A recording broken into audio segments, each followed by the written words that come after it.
have not give us, and what we are not make us, through Jesus Christ our Lord. Amen. Say the Lord's Prayer. Our Father, who art in heaven, hallowed be thy name. Thy kingdom come. Thy will be done on earth as it is in heaven.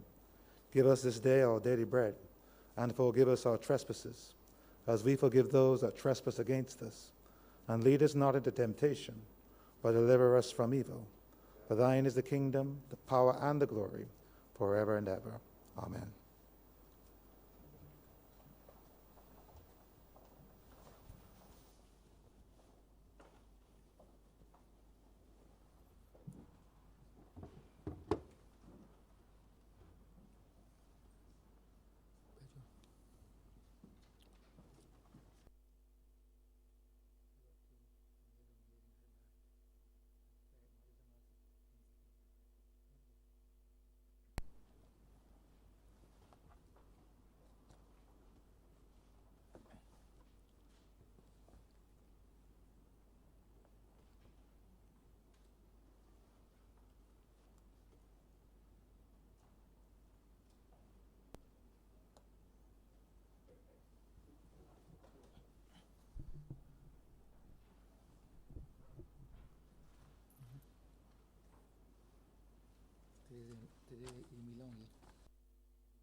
This House is in session.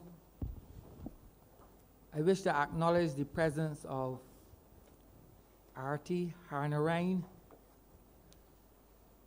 and her dad, Mr. Harnarain, to this honorable chamber. I hope that you enjoyed today's proceeding and that it will be conducted in civility so that you'll be able to appreciate and understand what goes on in this honorable chamber.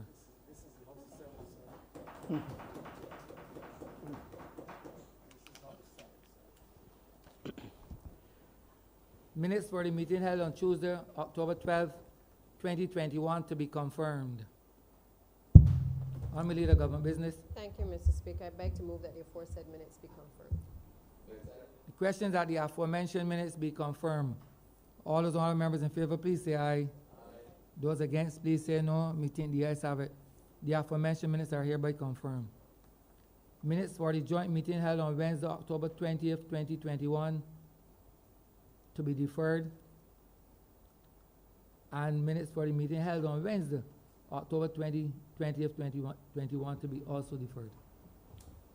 Thank you, Mr. Speaker. I beg to move that the aforesaid minutes be deferred. The question that the aforementioned minutes be deferred. All those honorable members in favor, please say aye. Aye. Those against, please say no. Meeting the ayes have it. The aforementioned minutes are hereby deferred. Announcements by Your Honor, the Speaker.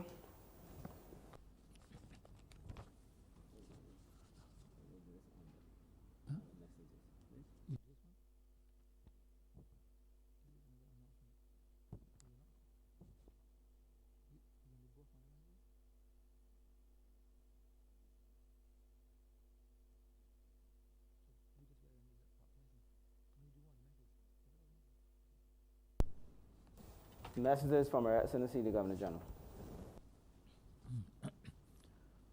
Her Excellency the Governor General to the Honorable the House of Assembly. Her Excellency the Governor General hereby informs the Honorable the House of Assembly of the following. Section 60, subsection 1 of the Constitution provides that each session of Parliament shall be held at such place and commence at such time as the Governor General may appoint.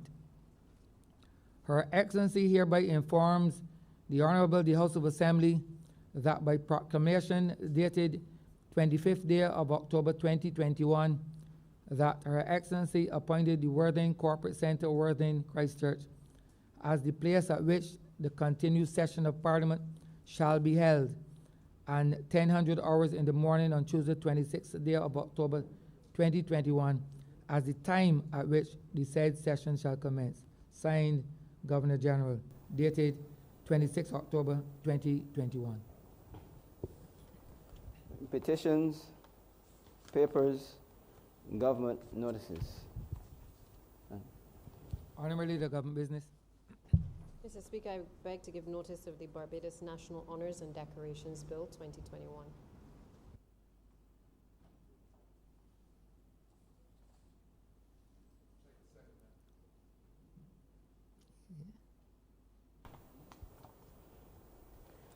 Private members' notices, notices of questions, reports from select committees, first readings of bills.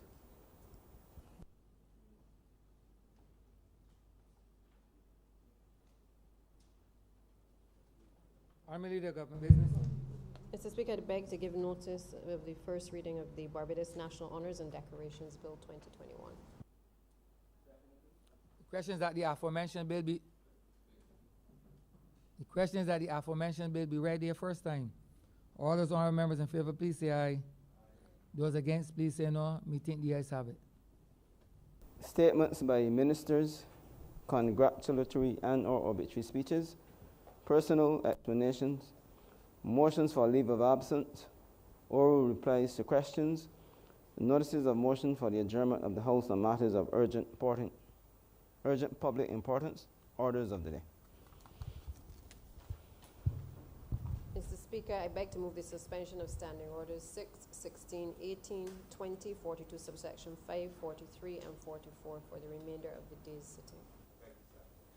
The question is that the aforementioned standing orders be suspended for the remainder of the day's sitting. All those honorable members in favor, please say aye. Those against, please say no. Me think the ayes have it. The aforementioned standing orders are hereby suspended for the remainder of the day's sitting. Government business, sir. Government business is the order of the day. Order number 9, sir. In the name of the Honorable Minister in the Ministry of Finance and Economic Affairs, to move the second reading of the Debt Settlement Arrears Bill 2021. Honorable Member for Christchurch, East Central. Thank you very much. Mr. Speaker, I rise this morning to make a contribution in respect of this bill, but I'm very aware, sir, that we are operating in an environment where the dissemination of information, sir, particularly from those persons who we would like to believe, sir, are responsible, is something that has caused me a little bit of concern, particularly as we try to navigate what has been an extraordinary set of circumstances because of the onset of COVID-19. But because equally, sir, we have had to deal with additional issues in relation to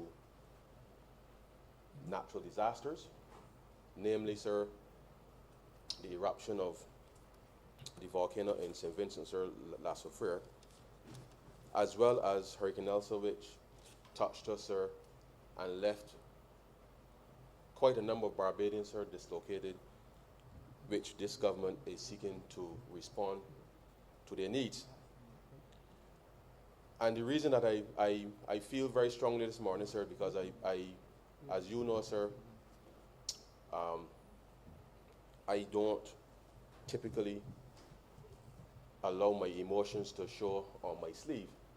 But this government, sir, has worked too hard, and I certainly, sir, have worked too hard over the course of the last 20 months or so to try to give Barbadians, sir, a sense of calm, assurance, sir, with respect to the nature of the conduct of the affairs of this country and this government on their behalf, sir, to allow persons who I say quite frankly, sir, who should know better, ought to know better, and that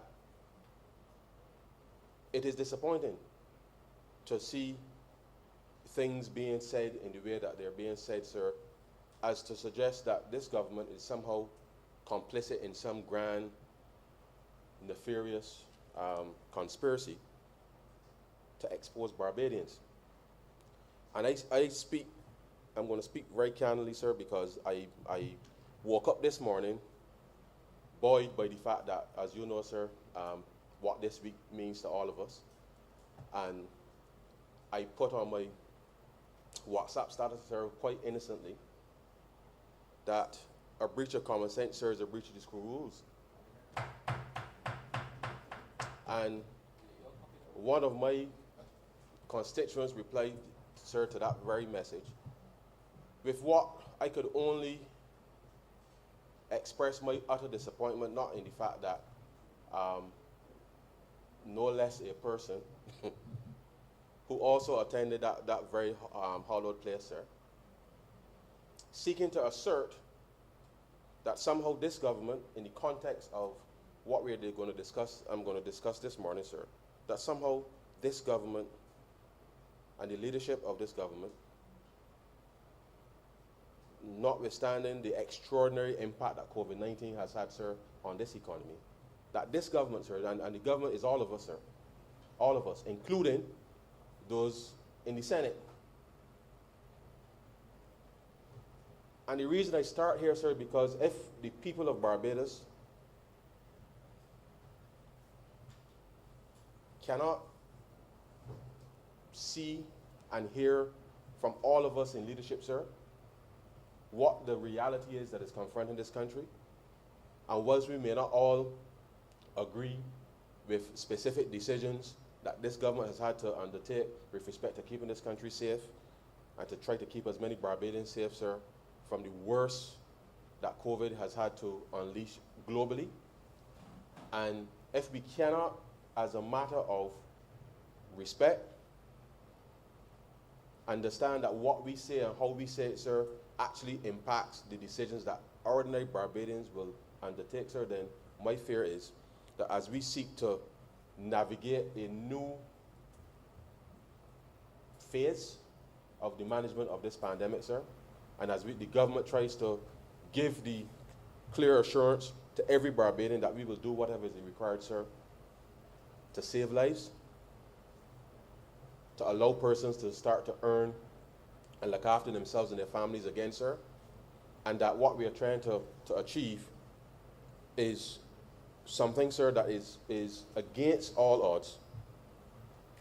But what we are trying to achieve is to bring back a sense, not just of normalcy, because I don't anticipate things are going to be normal as we know it for some time, but at least to allow Barbadians to feel a sense of comfort, that we can resume as much economic activity as possible, such that the relationship between the government, and I say the government, sir, including all of us, the government and the people, and particularly, sir, the government in this case extends to very clearly the public health professionals who are every day, sir, working 24/7, along with the private doctors in this country, sir, working 24/7, trying to keep people safe, sir, that is the extent to which the state, the government, sir, is going to be seeking to continue to ensure that we can manage this pandemic and the effects of the pandemic as best we can. I start here, sir, because it is, I believe, sir, it is criminal. You know, I know, sir, you operate in the criminal space, but I believe, sir, it is criminal for anybody, far less, sir, a member of any of these chambers, sir, to support any assertion that this government is engaged in any activity, sir, to vaccinate Barbadians at the promise of some set of money that we have been given, that we have put Barbadians, sir, as somehow sacrificial lambs to test vaccines, sir. And I say so, sir, because it is important that the leadership not just of government, sir, but the leadership. And I speak specifically, sir, and I make reference to the leader of the opposition right now. Because the statements being made, sir, Point of order, honorable member. Point of order. Could it be proper for the honorable member to attribute criminal conduct and behavior to a member of this honorable chamber or the other place, Mr. Speaker? I'm sure that that is what I heard. And emphasize it is criminal. No, he links it with the opposition in the other place and the opposition in this house. I ask that that be withdrawn. In fact, he should apologize for that. Mr. Speaker, if I may be allowed to finish my statement. Honorable member, did you say criminal conduct? No, I did not. I said I believe it is criminal. I never said anything about criminal conduct, sir.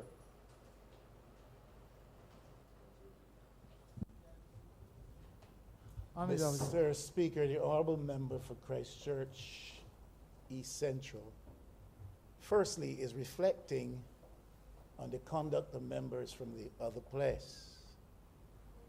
He referred to what they said as being criminal. He then linked their behavior somehow to the office of the leader of the opposition in this place. That is highly improper. And I think that he must withdraw those remarks. In fact, he should apologize to this house.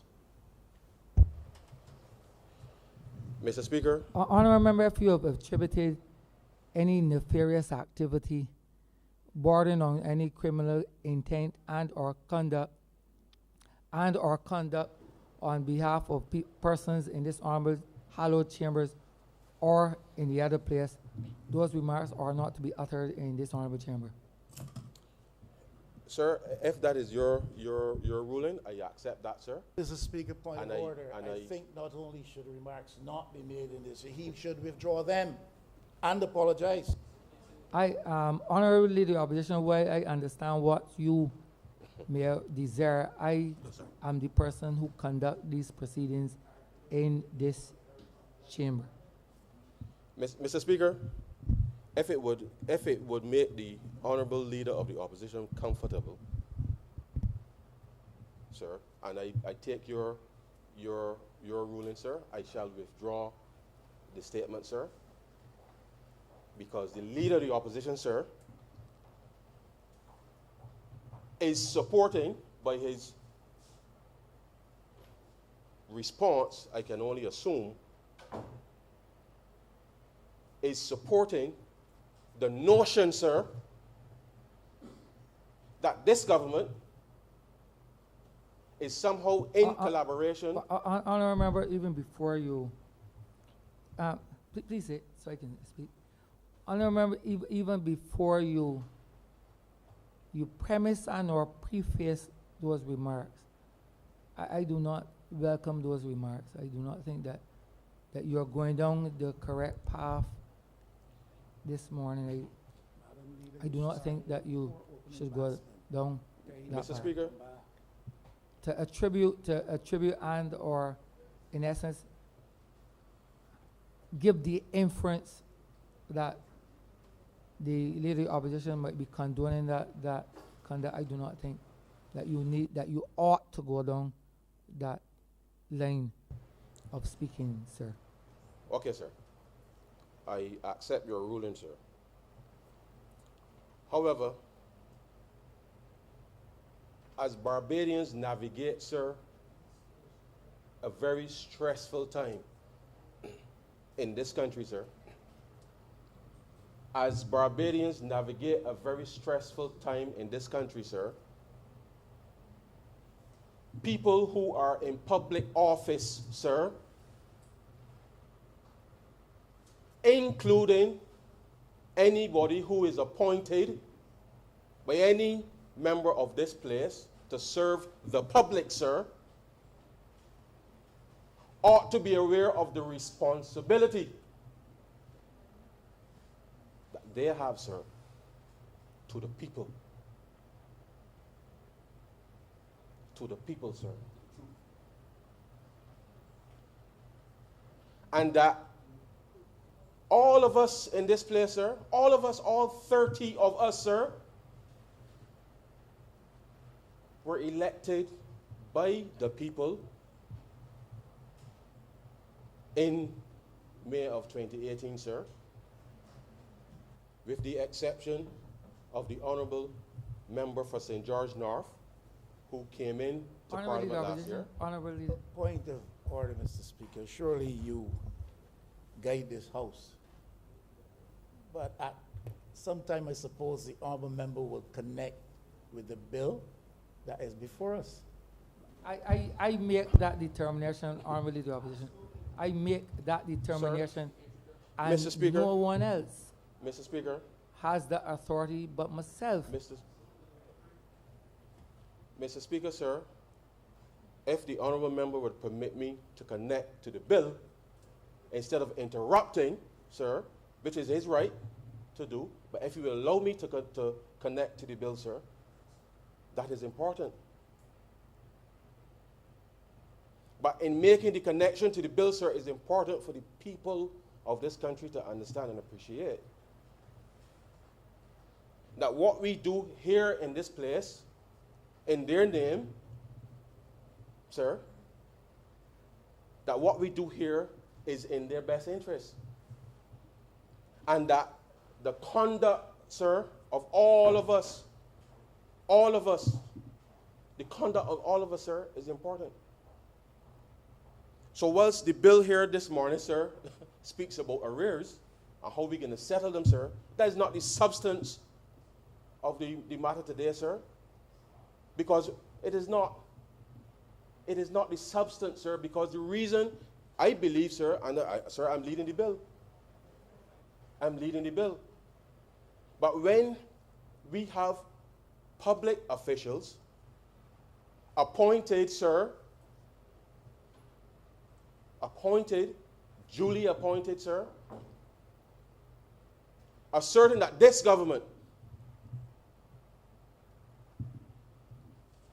receive money for vaccines, or the promise of money, sir, for vaccines, and that we somehow, sir, have put Barbadians on the front line with respect to vaccines and the administration of vaccines, sir, is to tarnish not just all of us in this place, sir. And I say leadership matters, sir, because you cannot have someone or anyone or any affiliates, as far as I'm concerned, sir, as far as I am concerned,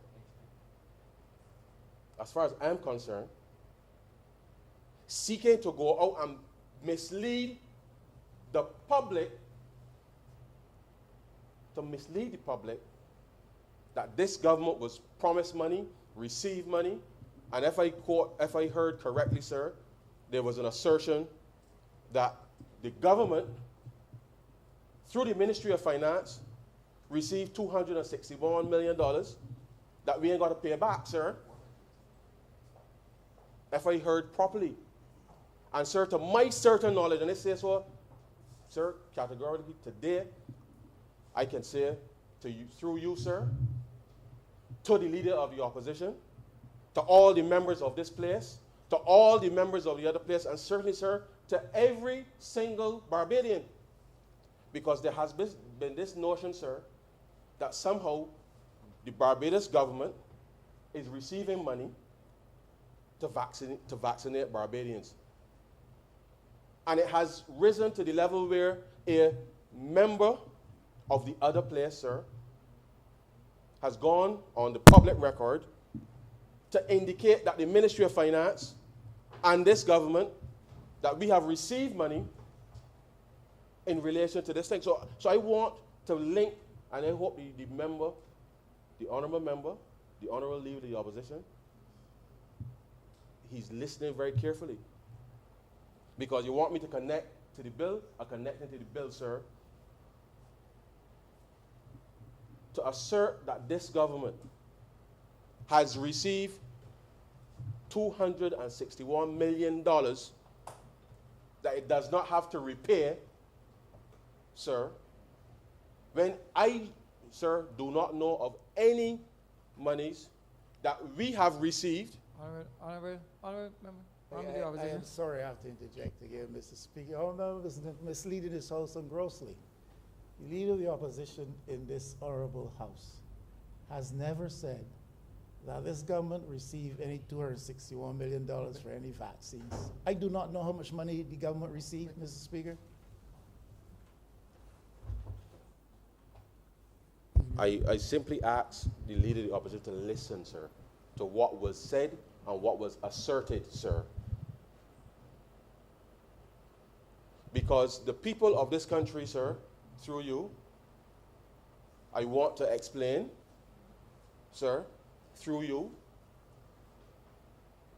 that when the COVID pandemic hit, sir, because we have gone through a debt restructuring, which we are all aware of, sir, and that is why we are here today, sir, to speak to this bill in this way, sir, would understand that when we took over the management of this country's affairs, sir, in May of 2018, that when we inherited from the last administration, sir, a whole set of arrears for which this specific bill will speak to, and we set up, sir, the Series F bonds, which were issued to repay the NIS, sir, for the 3 years that the last government did not pay national insurance contributions for public servants, sir, to pay for all of the gas and diesel, sir, that was procured from the fuel suppliers that were used, sir, by the Transport Board or SSA, sir. We're still paying for that with the Series F bonds, sir. To pay for all of the goods and services, sir, that we had to structure a program, sir, to respond to ensure that Barbadians, companies and individuals, sir, had supplied goods and services to the government and were not paid. We did that. And therefore, when this pandemic hit, sir, because we were meeting our targets, this government was able to go, we went to the international community, sir, in response to the pandemic, and we received additional resources. Because our revenue, sir, dropped by about $600 million, sir, because the economy contracted by over $2 billion, sir, last year. But what the public needs to be aware of, sir, is that the government did not cut the provision of goods and services with respect to what the government was offering, but the revenue dropped. And we were able, sir, to finance the difference, the $600 million in revenue, sir, that was lost. We were able to finance because we were able to get additional resources, sir, from the International Monetary Fund, the World Bank, sir, and the IDB, sir, with respect to being able to help us to finance our way through this very torturous journey, sir. And each of those loans, sir, each of them, because we had already, as you know, sir, because we are in a fund program, every time we pass our 6-month review, there's a disbursement. That's part of the structure. But all of the other financing that we have received, sir, well, from the beginning, as is always customarily the case, sir, every loan agreement comes to this parliament, sir, and is laid in this parliament for every single member of parliament, sir, whether in the lower house or in the upper house, sir, to read and know what are the terms and conditions with respect to that, sir. They come to this place, and we have done so. And any official of government, sir, any official of government who determines that they will not avail themselves of the facts, sir, of the facts, and go out into the public domain for some strange reason, sir, and to assert and to attribute some nefarious activity that this government, that we don't care about Bajans, I find that insulting, sir. I find it insulting. And you know what's hurtful, sir? And the reason that it really pains me is that, and I make reference only in the context of leadership, sir. I voted for a gentleman, sir, on May 24th. You understand, sir? I voted for a gentleman on May 24th. And I thought that that gentleman, sir, was worthy of my vote on May 24th, sir. I thought he was worthy of my vote on May 24th. Let him finish. Absolutely correct. I thought he was worthy of my vote, sir, on May 24th, 2018. But the kind of conduct, sir, that I am seeing exhibited now, where the country, sir, the country really needs leadership, sir. It needs leadership at all levels. And the rest of us, sir, have been trying to pull this country along this very torturous path, sir. This is very torturous, and it's hard. It is hard. And to be somehow, in any way, sir, associated with... Honorable member. Point of order, sir. Point of order, Mr. Speaker. I think the honorable member is misleading the House From what perspective, honorable member? and is imputing less than honorable character, conduct To whom?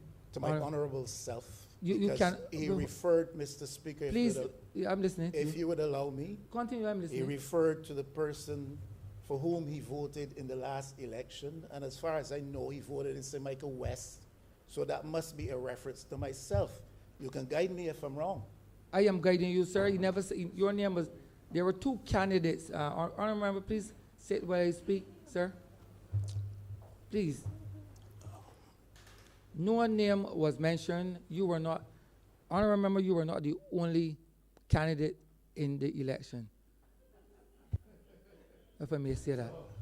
Thank you for your, Right. thank you for your, So he never said that he voted for you, honorable member, so no inference thank you can for be your, drawn to that. thank you for your intervention, Mr. Speaker. But I think we're all clear that the honorable member is indicating a vote for myself. There were more than two people in the last election. In fact, I correct you. There were more than two. But he couched his remarks in the context of leadership, in a speech in which he's questioning the quality of leadership from this seat with respect to behavior in the other place. And Mr. Speaker, he is attributing less than honorable, worthy character to myself. I voted for a man who I thought was worthy. I know, Mr. Speaker, we vote for people because of the character we perceive them to be possessed of. We vote for people because of what we think they will do for us or because of what they have done for us. And perhaps the honorable member for Christchurch East Central can speak to what this honorable member did for him personally and for his family for years. Honorable member, I see no point of order. See no point of order. Mr. Speaker, I would hope that the honorable member would adopt the same posture with those whom he's affiliated with. But, Sir. honorable member, And I say so, honorable sir. member, please listen, please. Let us not become personal. Sir, this is not personal. So please Sir, listen, no, honorable sir. member, please listen. And I will let you to say it when I speak. This chamber is a hallowed chamber. Ought to be conducted with a degree of decorum. We have come here to debate the people's business. There is no need to descend into certain arenas that lend itself to chaos and confusion. There is a young lady who has come to visit this chamber for the first time in her young life. In acknowledging the presence of Ms. Harriet Narine, The first thing I ask is that I hope that this sitting this morning would have been conducted with a degree of civility. We owe it to our young people to express civility and to see the conduct of our affairs in the public domain that way. I would very much appreciate if the debate could go along those lines. Continue, honorable member. Mr. Speaker, I thank you very much for the clarity you have provided, because I think it is important that young people be given the example, sir, to follow.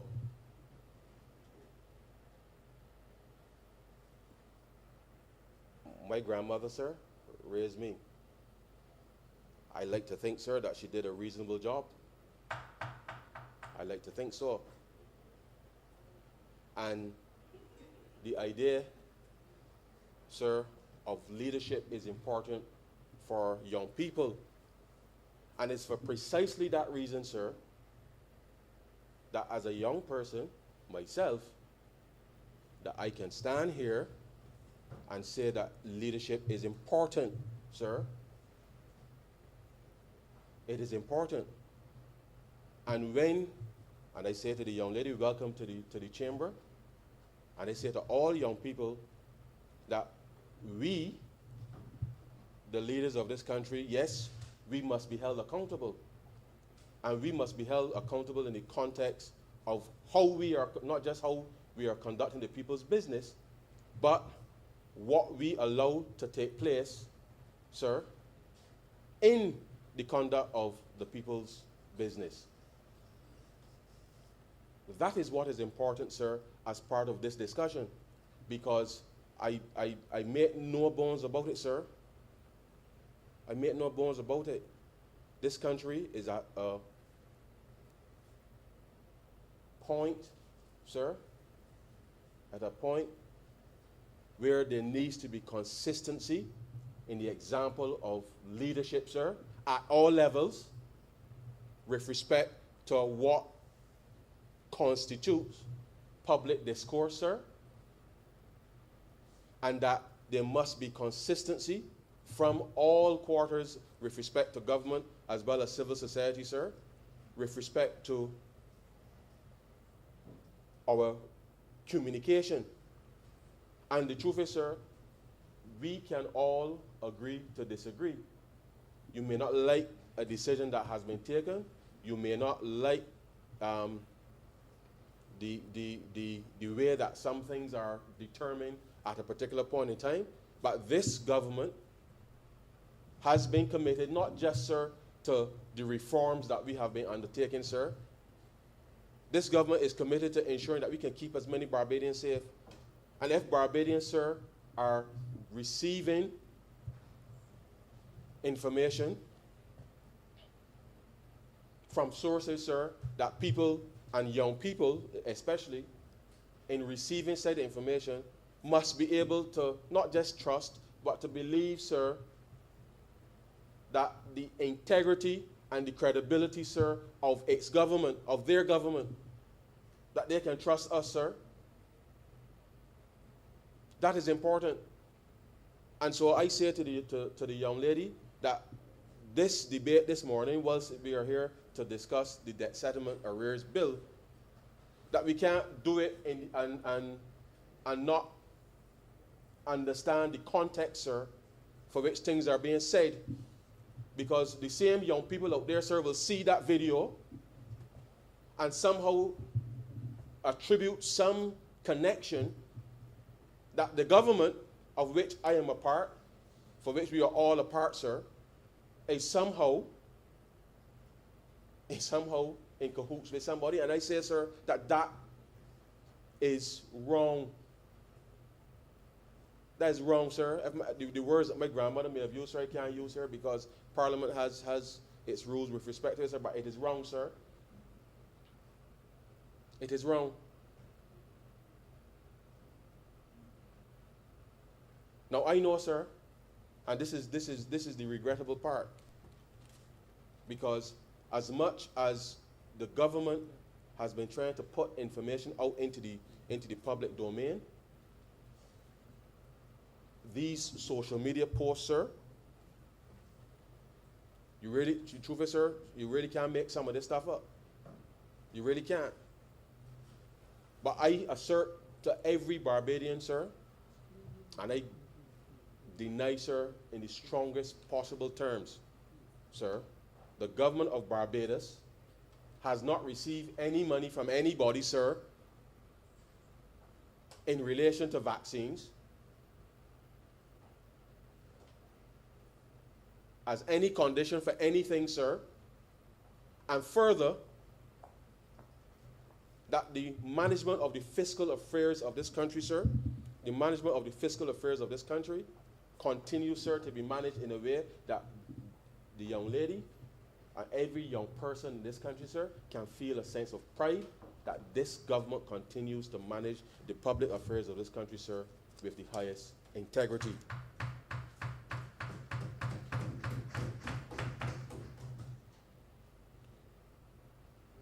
It is critical, sir. It is critical, and I, as I told you, sir, I woke up this morning to come here to present this bill with a different frame of mind. Because I was going to talk, sir, about how, because of COVID, the disruption with respect to our debt to GDP metrics and all of that, sir, I was going to talk about all those things, sir. Until I saw that nonsense, sir. That nonsense. Nonsense. And somebody has to say that it is nonsense, sir. And I know that the people of this country, sir, are tired. They're frustrated. The impact of COVID, sir, has disrupted many lives, sir. Many lives. And at a juncture now where, sir, we are trying to get, one, sir, as many people vaccinated so that we can lift restrictions, sir, so that we can start to see, for the very young people, sir, some of whom may have left school, sir, in the last 18 months, but they're in a job. For the young people, sir, they're in a job because COVID and the restrictions associated to protect people, sir, those restrictions have meant that the number of jobs that would ordinarily be available, sir, were not available. And therefore, rather than trying, sir, to try to encourage as many Barbadians, sir, to accept that part of the way forward is not just the vaccination, sir, but certainly the following of the protocols, so that jobs can come back to the very young people, sir, that this government has been trying so hard to try to provide as many opportunities for, so that the private sector, sir, can see a return to activity that would facilitate, sir, the absorption of jobs for these very young people, sir, that we're trying to set this example for. That this debate, sir, is not just about how the government can settle the array, and that's important. Trust me, that's important.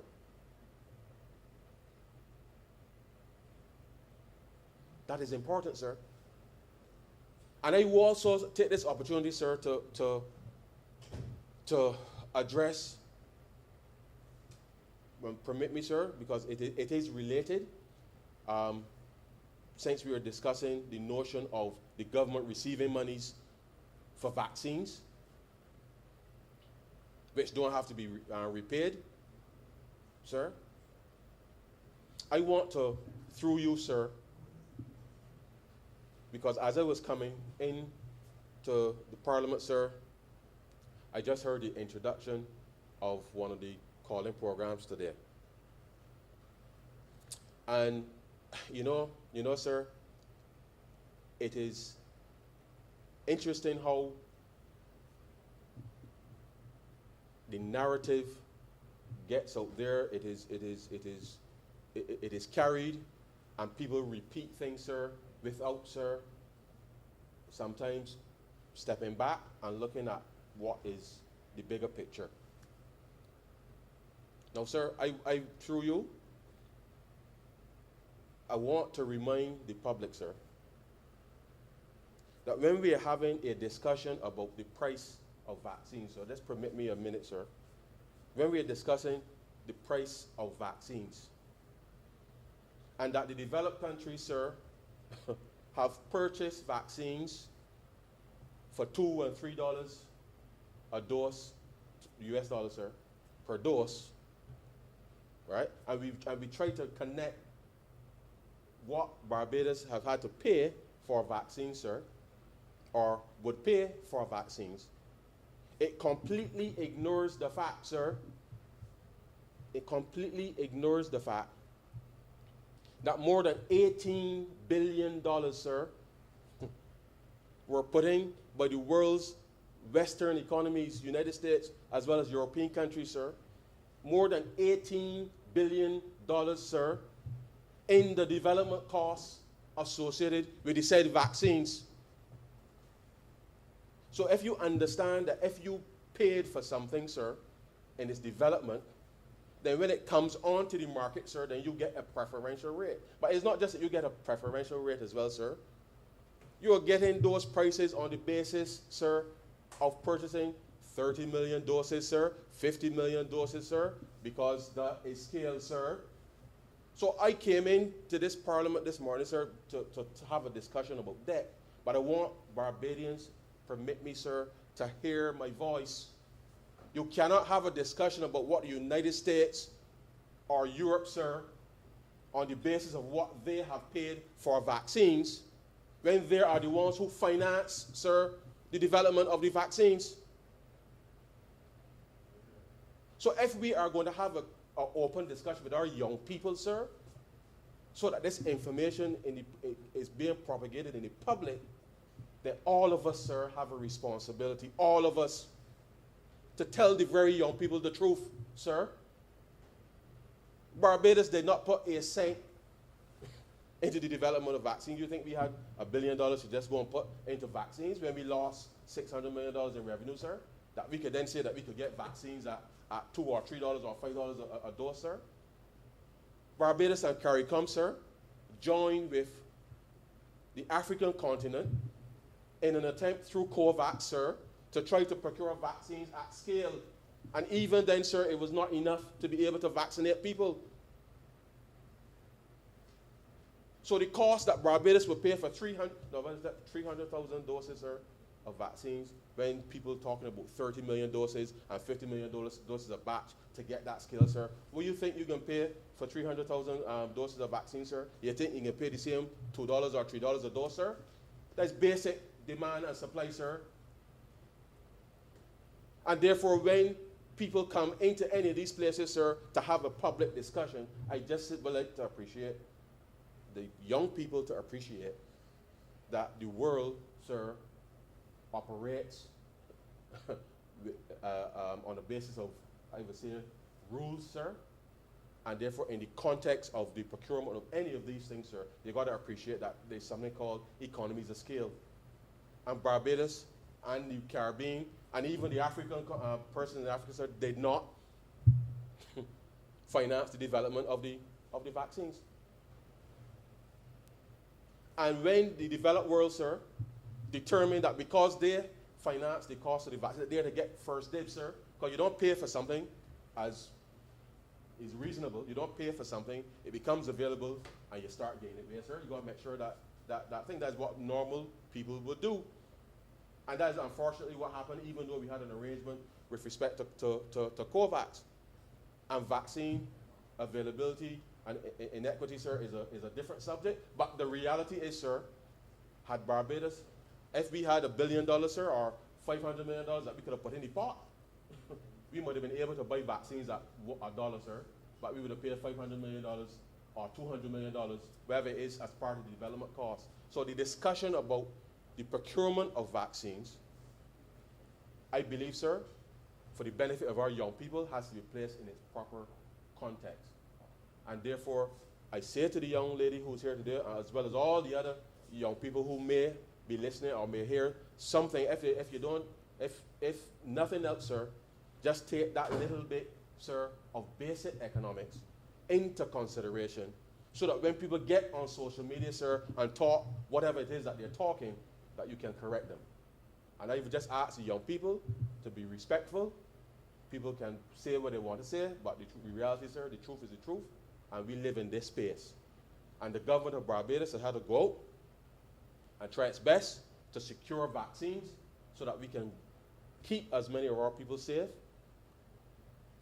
so that we can manage this pandemic. But I come back to the bill, sir. I come back to the bill. Because we are operating in a circumstance because of the state of the economy, sir. And as I said, COVID has meant that we have had to give the Ministry of Health, sir, the Ministry of Health, first dibs, sir, every time we dip in the pot, sir.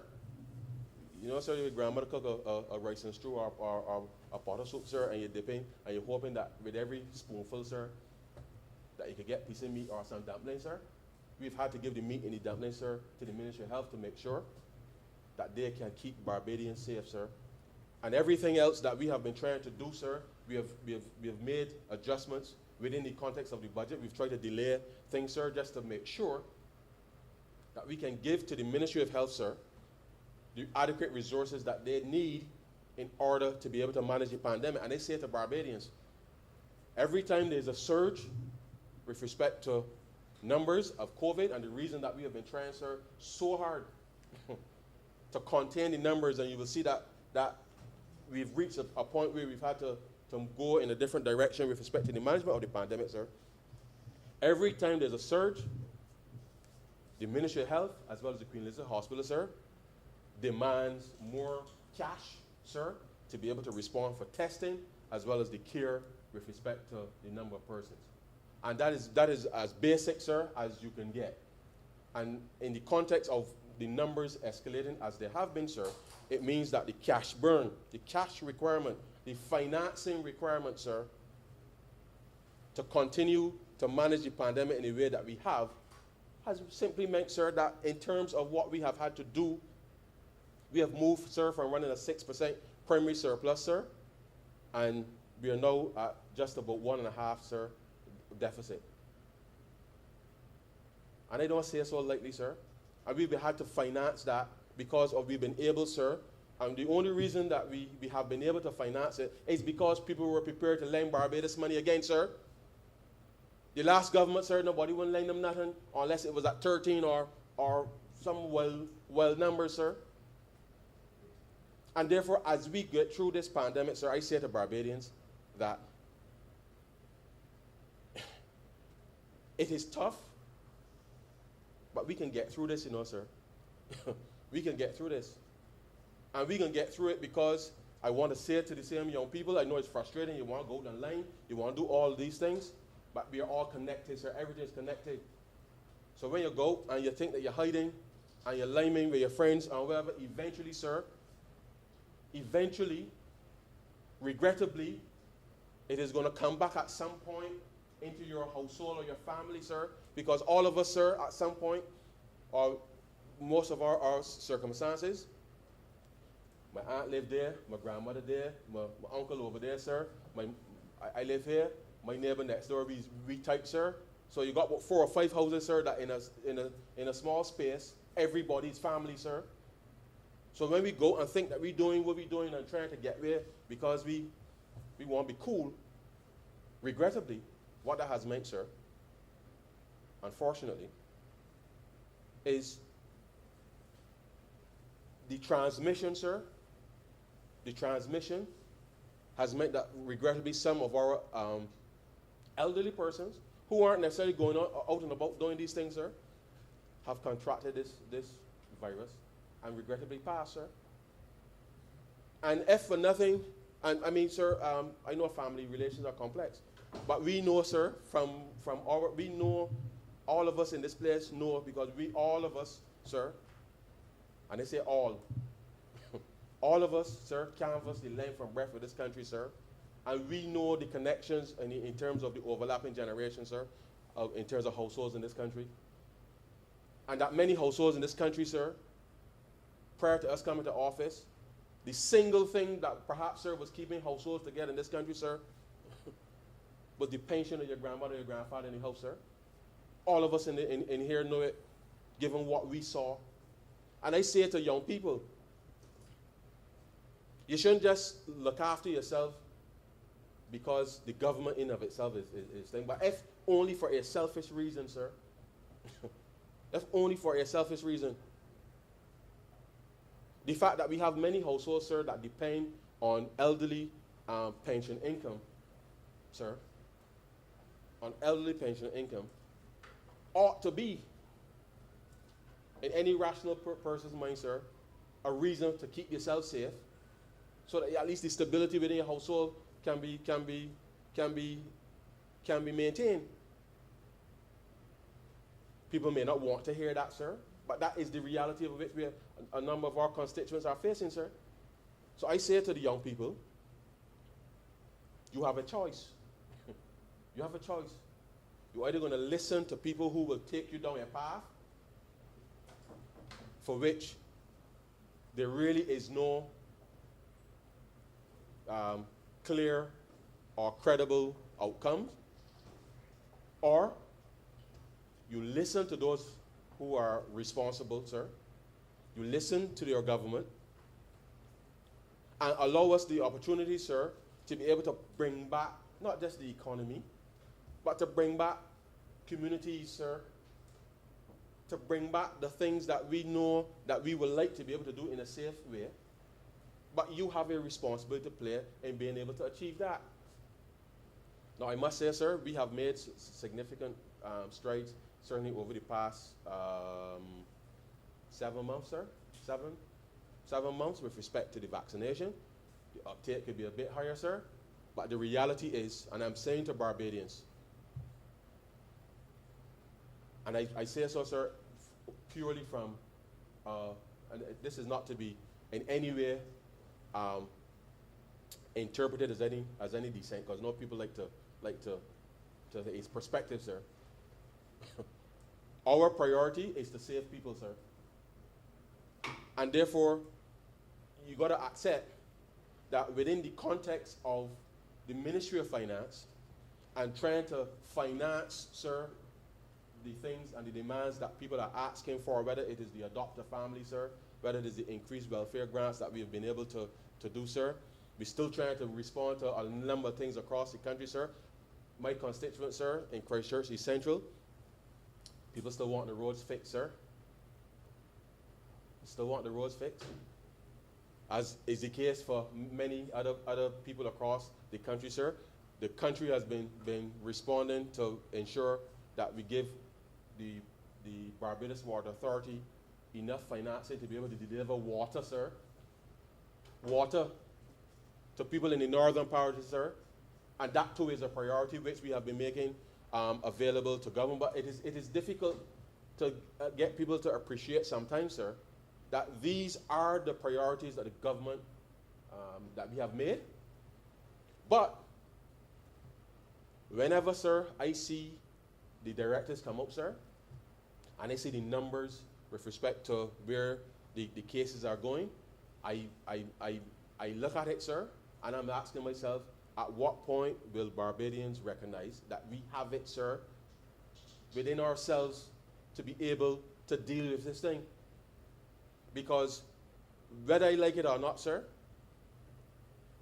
the Ministry of Health is looking after the interests of every Barbadian. I would love, sir, for people to be able to go out at night, the young people and everybody to go out at night, sir, and do what they got to do in a responsible way. But up until now, sir, we have not demonstrated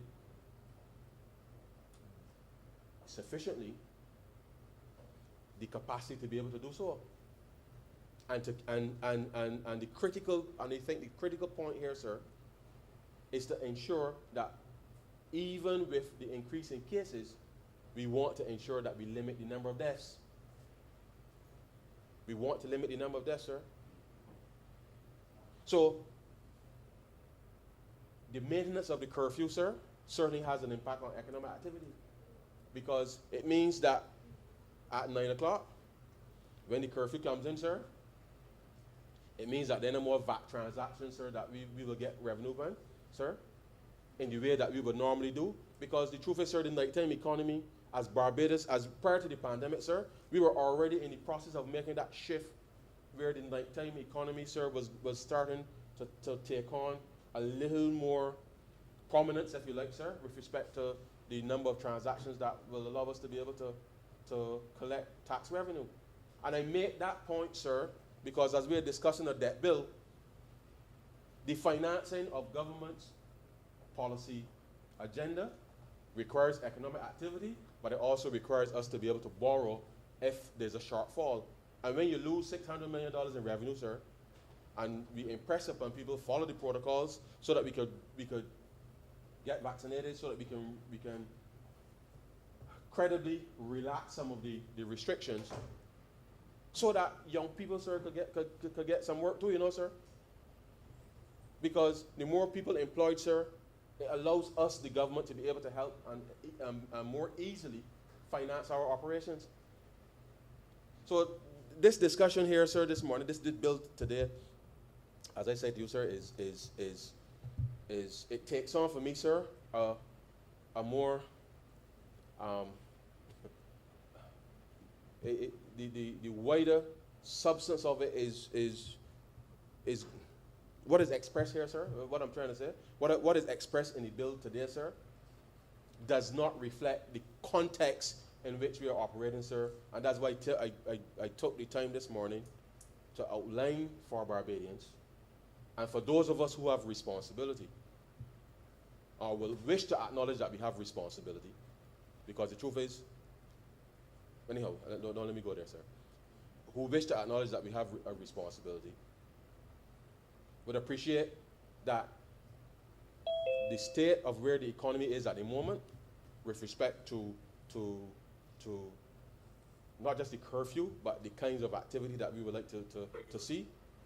The truth is, sir, the numbers are looking reasonably well with respect to tourism and other activities. But the truth is, we need to get to a place, sir, relatively quickly, where economic activity, sir, is back to normal, sir, in inverted commas, normal, where people can go out and do what they have to do, sir, night or day. And even though living with COVID means that there will still be people that contract it, what this government desires, and desires very strongly, sir, is that people not die from the virus. And therefore that means that that protection, sir, of which vaccines form a part, is absolutely important. And that, sir, I cannot underscore how important that is, because we need to understand that in this journey, sir, people are looking at what is happening in Barbados in the context of how we've been able to manage this pandemic so far. Not for the reasons that some may assert that we some kind of case study, that people have this particular interest in Barbados because they were somehow we were testing vaccines on people, sir. But the way in which a small island developing state, sir, can navigate what certainly has been a very stressful set of circumstances, sir, that we have been able to do so and still maintain a public policy posture which is as responsive as it ever could be in the circumstances, so that Barbadians can still enjoy the provision of public services, even though affected by the implementation of protocols. And the truth is, sir, that is important because our ability, sir, to finance our way through this pandemic, as I speak to you here this morning, sir, the way forward depends on Barbadians. It depends on Barbadians, sir, and what Barbadians do, what they do every day. And that is critical for all of the young people, sir, to understand, all of the demographics, sir, to understand. And the truth is, sir, sometimes, you know what that means, sir? I remember, sir, my grandmother used to give me that castor oil, sir. I didn't like it. But my grandmother gave me the castor oil, clean me out, as she says, sir, before school start, sir. And it means that within our families and our communities, that people are going to have to take a greater sense of responsibility for themselves, sir. And say for those that we love, that we have to do what we have to do to ensure that we can make it through. We have to take that personal responsibility, sir. And taking that personal responsibility, in addition to following the protocol, sir, is what will help us to be able to not just relax what is taking place, the directives, but certainly the net result would be to ease the financing with respect to what is going on here. Now, sir, I am very clear, and I want Barbadians to be very clear, that as we continue to press ahead, and you will realize, I hope that Barbadians will realize that we have spent a lot of time responding to COVID. And I hope that Barbadians have taken the signals with respect to the transition away from what many may interpret, sir, as the prime focus, because COVID still is a critical factor affecting the country. But the government is transitioning again, to being able to focus on other areas of governance, sir, under the improvement of delivery of programs of government. And I am asking Barbadians, young and old, and everybody in between, sir, to work with the government and the various agencies, particularly, sir, the public health officials, without whom, sir, and without their sacrifice, Barbados really would not be where we are today. But that Barbadians now need to fully accept that responsibility now for how we will go forward is entirely up to us. And vaccines form a layer of protection. And as you know, sir, if you get in your car, sir, and you put on your seatbelt, you accept that it is a form of protection. But if you drive down the road at 300 miles an hour, sir, in your car, you know that the seatbelt really is of little protection in those circumstances. But the point is, it is a form of protection.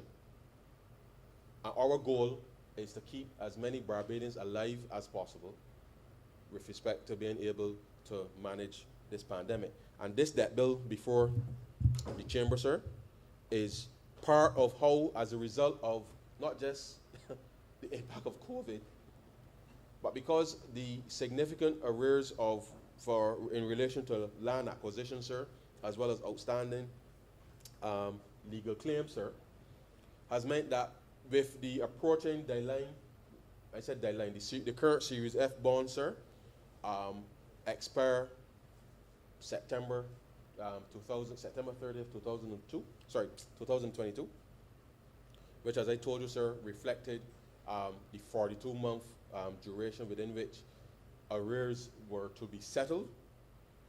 We are now creating, sir, this new series, which is flexible, sir, because unlike the Series F, which had a defined period of April 1st, 2019 until September 30th, 2022, and I signal certainly to all those persons that claims are due.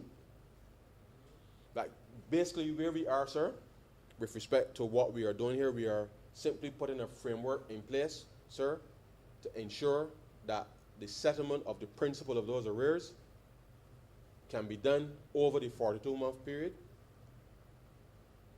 All of these bonds, sir, as have been the case since we completed the debt restructuring, all of these bonds are capable, sir, of being traded within the context of the open market. And I take this opportunity, sir, just to indicate that because of the nature of the cash flow and the financing of government's program, I say to all parties that the best way and the easiest way for the government to be able to settle, sir, any obligation at this particular point in time is for us to be able to structure out a program within the context of the public finances over 42 months to be able to settle these matters. Because some persons have taken a position, sir, that they want their cash up front, which is not unreasonable in the context of if we were operating in a normal environment. But we are not operating in a normal environment, sir. And whilst the Ministry of Finance and the government would love to be able to settle anybody's obligation up front, the fiscal situation, sir, the situation of the economy in terms of where it is at, does not allow the government the ability to do so and settle with you in full. So the easiest way for us to be able to settle that principle is to do it over the course of 42 months, allowing us to be able to structure out, sir, what it is that we are collecting by way of revenue, what we are paying out in terms of debt service and everything else, sir. And the reality is, sir, that a lot of these claims have been outstanding for in some instances, sir, more than 20 years. So having waited 20 years, we are making a credible attempt, sir, two persons, to be able to settle the obligation that government has to these persons. And I'm saying with all sincerity, sir, that this framework, once agreed, allows us to pay you, sir, through you, sir, pay any Barbadian the obligations that the government may have to honor with them in a structured way. And our policy posture is that clearly, once these are settled and entered into, then the government makes a provision, and every month you get your equal installment, and it allows you to be able to go on and deal with matters. And if persons, sir, are desirous of not operating in this way, then you are left then up to when and how we have any cash that may be available to be able to settle. And therefore, I say to Barbadians, sir, that this is an opportunity for the government to, as we will say, sir, set round things right. And in setting round things right, we got to accept that this is the appropriate way for us, given our circumstances, to be able to settle these matters. The truth is, sir, if persons wish, they can sell any bonds that are issued into the open market. Of course, once you go into the open market, people would expect a discount because they will purchase the bond and they will receive the monies in full over the course of the 42 months. There are options. But I'm saying with all sincerity, sir, if the government owed you, sir, $10 million, and it owes each member in here $3 million a piece, sir, for example, to require the cash, sir, all in one go, to settle everybody, would mean that the other operations of government for that particular period of time that we simply will not be able to do.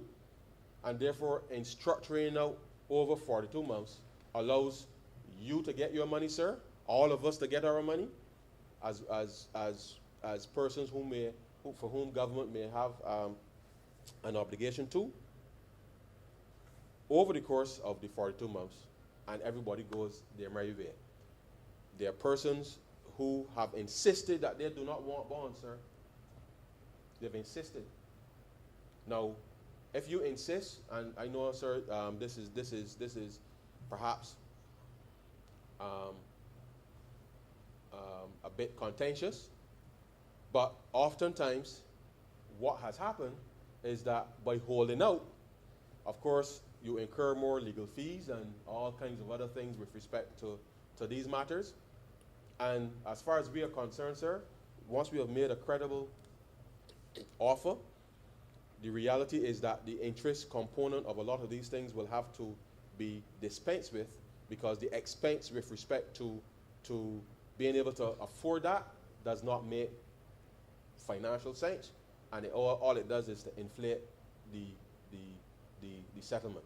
And so we have structured a process that would allow for the government to settle, sir, to settle the obligations.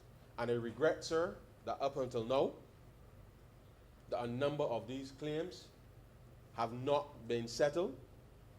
But I say to the public that the Ministry of Finance and the government of Barbados is putting this measure in place because some persons at the beginning of this process, sir, regrettably, at the beginning, and I said beginning of the process meaning when we were issuing the Series F bonds, some persons determined that they could not, that they didn't want any bonds. But I say to you, sir, and the rest of the public, that right now there are just 12 months to go. 12 months to 12? Yes, yes, 11, 12 months to go with respect to the current series, and persons have been receiving their money, sir, since April 2019 up until now. And whilst it may not have been the preferable for them then to accept the structure, a number of people have been paid, sir. And for those who are still holding out, sir, this is now almost 3 years. No, it is 3 years. 3 years since we entered into the program that they could have been receiving, sir, their settlements. And I say to them, go back, look at the numbers, and let us come to the table, sir, and settle these arrangements, because going forward, the accrual of interest and all the other fees associated with trying to negotiate it simply does not make any sense, sir. And regrettably, I think some persons feel very strongly that they should get all their money in cash, but the reality is, sir, we do not have the capacity to settle everybody's obligations up front in cash. That is the reality. We couldn't do it before COVID because we were structuring out in that way to be able to settle it. And certainly since the onset of COVID, sir, it makes it near impossible to do. But we have still reserved that 42-month period that once you agree with the government to settle, that we'll be able to settle the affairs, sir, because this is the best way that we feel that you'll be able to get your settlements done. I will, sir, be proposing an amendment with respect to it, because the bill speaks specifically to the arrears in the context of prior to September 30th, 2018. But as I said, sir, circumstances now are that once the government of Barbados has come to an agreement with an individual or firm or whomever, sir, that this is the framework that we will be operating under with respect to being able to settle. Because for the foreseeable future, until the economy recovers, and even when it recovers, sir, because we have, I'm due to make a statement, sir, with respect to the mid-year review soon, but the reality is, sir, until such time as we are in a position to be able to get to a situation where we can actually make budgetary allocations to be able to have the Attorney General's office be able to settle these matters, we will have to settle matters with respect to 42 months. So the incentive for persons is simply to allow us to negotiate, sir, in good faith, come to an agreement, set the bond structure up, and once issued through the Central Bank of Barbados, you get your money every month.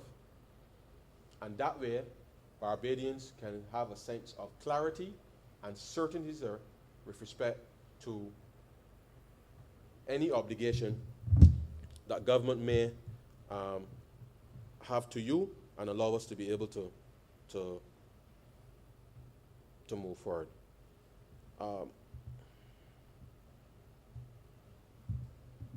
Sorry, my iPad gone to sleep, sir. Hold on, give me a sec.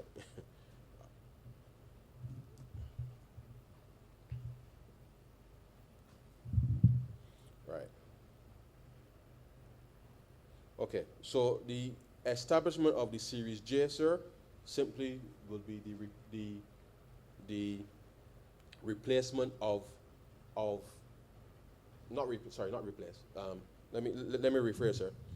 As I told you, sir, because the Series F bonds, sir, and there's very limited space there anyhow, because the Series F bonds expires in September 2022, the creation of the Series J allows us to be able to settle those arrears. But for the public, the benefit of the public, and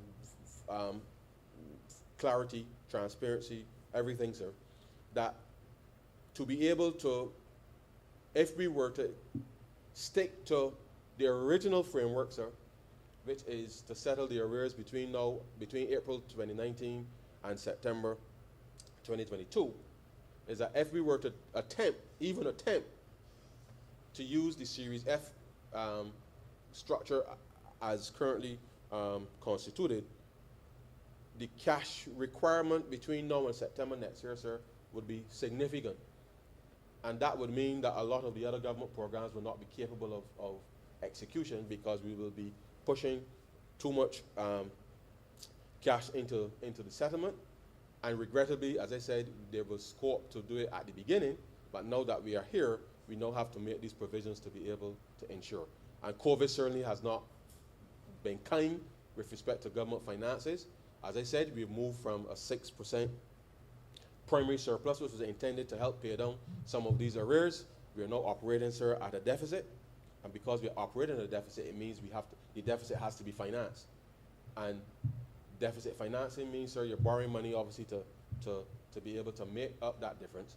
And that is as a result of COVID, nothing else. There's nothing that this government, and I want to make it clear, sir, just for the avoidance of any doubt, there's nothing that this government has done from a policy perspective, that has created a situation where we are now running a deficit. Because, as I said, sir, we, as you know, we continue to meet. We had met all of our targets with respect to the running of the 3.5% surplus by the end of March 2019.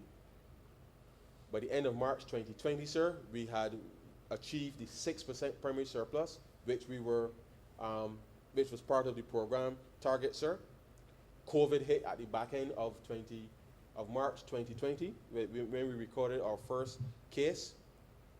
And as you can tell, sir, from between April 1st last year, when we met in this very chamber to approve, and I recall indicating, sir, that I do not know of any other point in the history of the country where the government had met on the first day of the financial year to do supplementaries, which we did on April 1st, 2020, to reflect the fact that we had to respond, because having passed the estimates for 2020, for fiscal year 2020-21, just a few days pretty much earlier, the reality is COVID, the anticipated impact of COVID had already started to take root, and we met on the very first day of April of 2020, sir, to pass supplementaries in this house to be able to respond.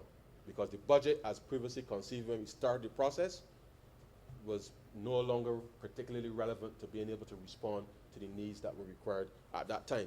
And therefore, the government's policy response to the pandemic meant that we had to move from what was the 6% primary surplus, which was allowing us to pay down debt, pay down arrears, and still be able to, and we did not need to borrow any monies because we were running a surplus and the program was structured to so do.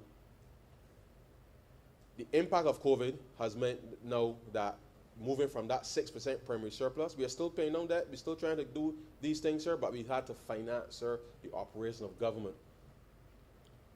within that construct. And I believe, sir, we have been able to do a very decent job of it so far. I'm asking Barbadians to allow us to get to a place where we can get more economic activity without, sir, coming at the expense of people having to lose their lives.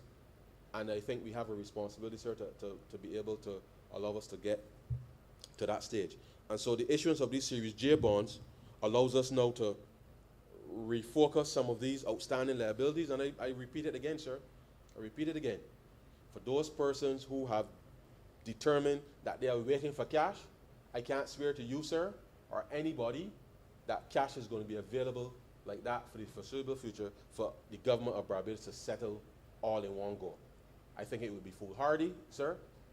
It would be foolhardy to mislead people that that would be the case.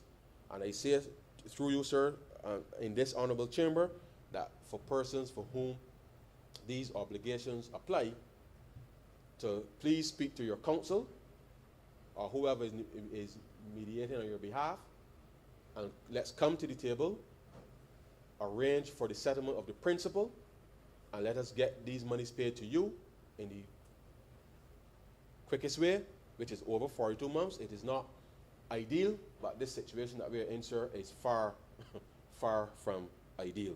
And therefore, it takes, notwithstanding the tremendous pressure, sir, that the country is under, we still feel it is important to be able to put some monies back into the economy, and the extent for which we are able to do so to settle these long-standing things where the government may have acquired PCO land, sir, to do something, and for whatever reason, sir, you haven't received the monies for it, allow us to be able to come in and to deal with this in a structured way that allows Barbadians to know, sir, that their government is responding to their specific needs, and that people don't feel as if, sir, continue to feel as if they have been taken advantage of. And that, sir, is the clear message that I want to give to the country. The bonds have the usual natural disaster clause, because in the event that obviously something completely disruptive takes place, then the natural disaster clause, which is consistent with the remainder of the debt securities that were issued under the restructuring, are also included here, sir, because as I said, with respect to that, and I think it's important to appreciate that if there was indeed a significant disaster that meant we had to trigger the natural disaster clause, I just want to remind the country, sir, that the ability for us then to be able to finance government's operations in terms of the recovery will be critical. The natural disaster clauses just means that all interests will be capitalized. The amortization is deferred for 2 years in order to allow the government to redirect such said debt obligations with respect to being able to engineer any recovery effort as part of a policy response. And so the clauses are there. The obligations in relation to land acquisition before 30th of December 2018, obligations to the Crown pursuant to clauses of, obligations of the Crown to persons in respect of causes or legal claims instituted against the Crown before 30th of September 2018, and any Barbados denominated arrears incurred or assumed by the Crown before September 30th, 2018. And as I indicated, sir, the issuance clause 5, when we move into committee, as I said, sir, we will be making an amendment to reflect that going forward, we will be settling all claims in this way with respect to being able to properly manage government's cash flow and allow for these things to be done. And this, sir, is part of what clearly has been an evolving policy response, and the government will continue to monitor what is taking place. I've heard calls for budgets and all kinds of things are being called for. But the reality is, sir, the government is actually busy executing and focusing on the areas for which growth will be generated. And I know that there are some who want to get a little day in the sun, if you like, sir, with respect to how that process is usually managed. But the government continues, sir, to make policy adjustments.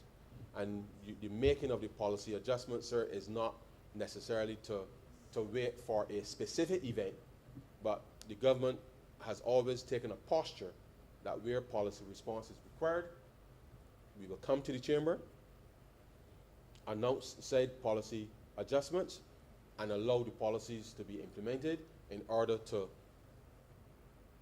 continue the management of the public affairs. And so we are at the point, sir, right now in terms of the just completed the half year. The mid-year review will be laid today, sir, and that should be read in conjunction with the fiscal framework that was laid in the middle of August, in the context of where the economy is and where we're going, and the extent to which, obviously,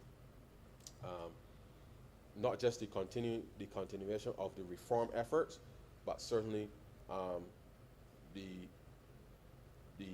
policy stance that government will undertake with respect to focusing on engineering growth and ensuring then that, notwithstanding what has taken place globally with the disruption of the supply chain and the rise in international commodity prices, that in that context, the engineering of growth is going to be important. But we have a responsibility as Barbadians to allow us to get back to 2019 levels by way of economic activity. The sooner we can do that, sir, the better it will be for everybody else to be able to get through. So the clause 6 speaks to the prepayment clause with respect to the principal, and that is par for the course with respect to the structure of the series year bonds. The schedule, sir, as I said, just outlines the framework with respect to the issuance of the series year bonds. 42 months, no interest, principal to be paid in 42 equal monthly installments, and the natural disaster clause as attached in the schedule is included. And so, sir, this debate, I hope, would have provided some context for the environment in which we are operating. I fundamentally believe, sir, leadership matters. And what we do, sir, how we communicate, that matters, sir. And the extent to which the efforts of all of us, sir, would allow us to continue to make sure that those young people, sir, which I take this opportunity again, sir, as a young man who benefited, sir, from all that Barbados could possibly offer, from primary to tertiary, sir, remind those young people that what we are talking about here with respect to financing, that in spite of all of the pressure, sir, in spite of the loss of revenue, sir, to the extent that we have still, sir, maintained free, at the point of delivery, sir, education for all Barbadians, from primary to tertiary, even though in a different mode of operation, sir, we have been able to do so, and we will continue to do so, sir, because the development of this country, sir, requires that we give these young people the best chance that they can have to be able to take on the world, sir. But and once I say that, sir, I also say to the young people of this country, my peers, my peers, sir, that the world in of itself, sir, is not a bed of roses either. And therefore, how we respond to not just domestic, but certainly external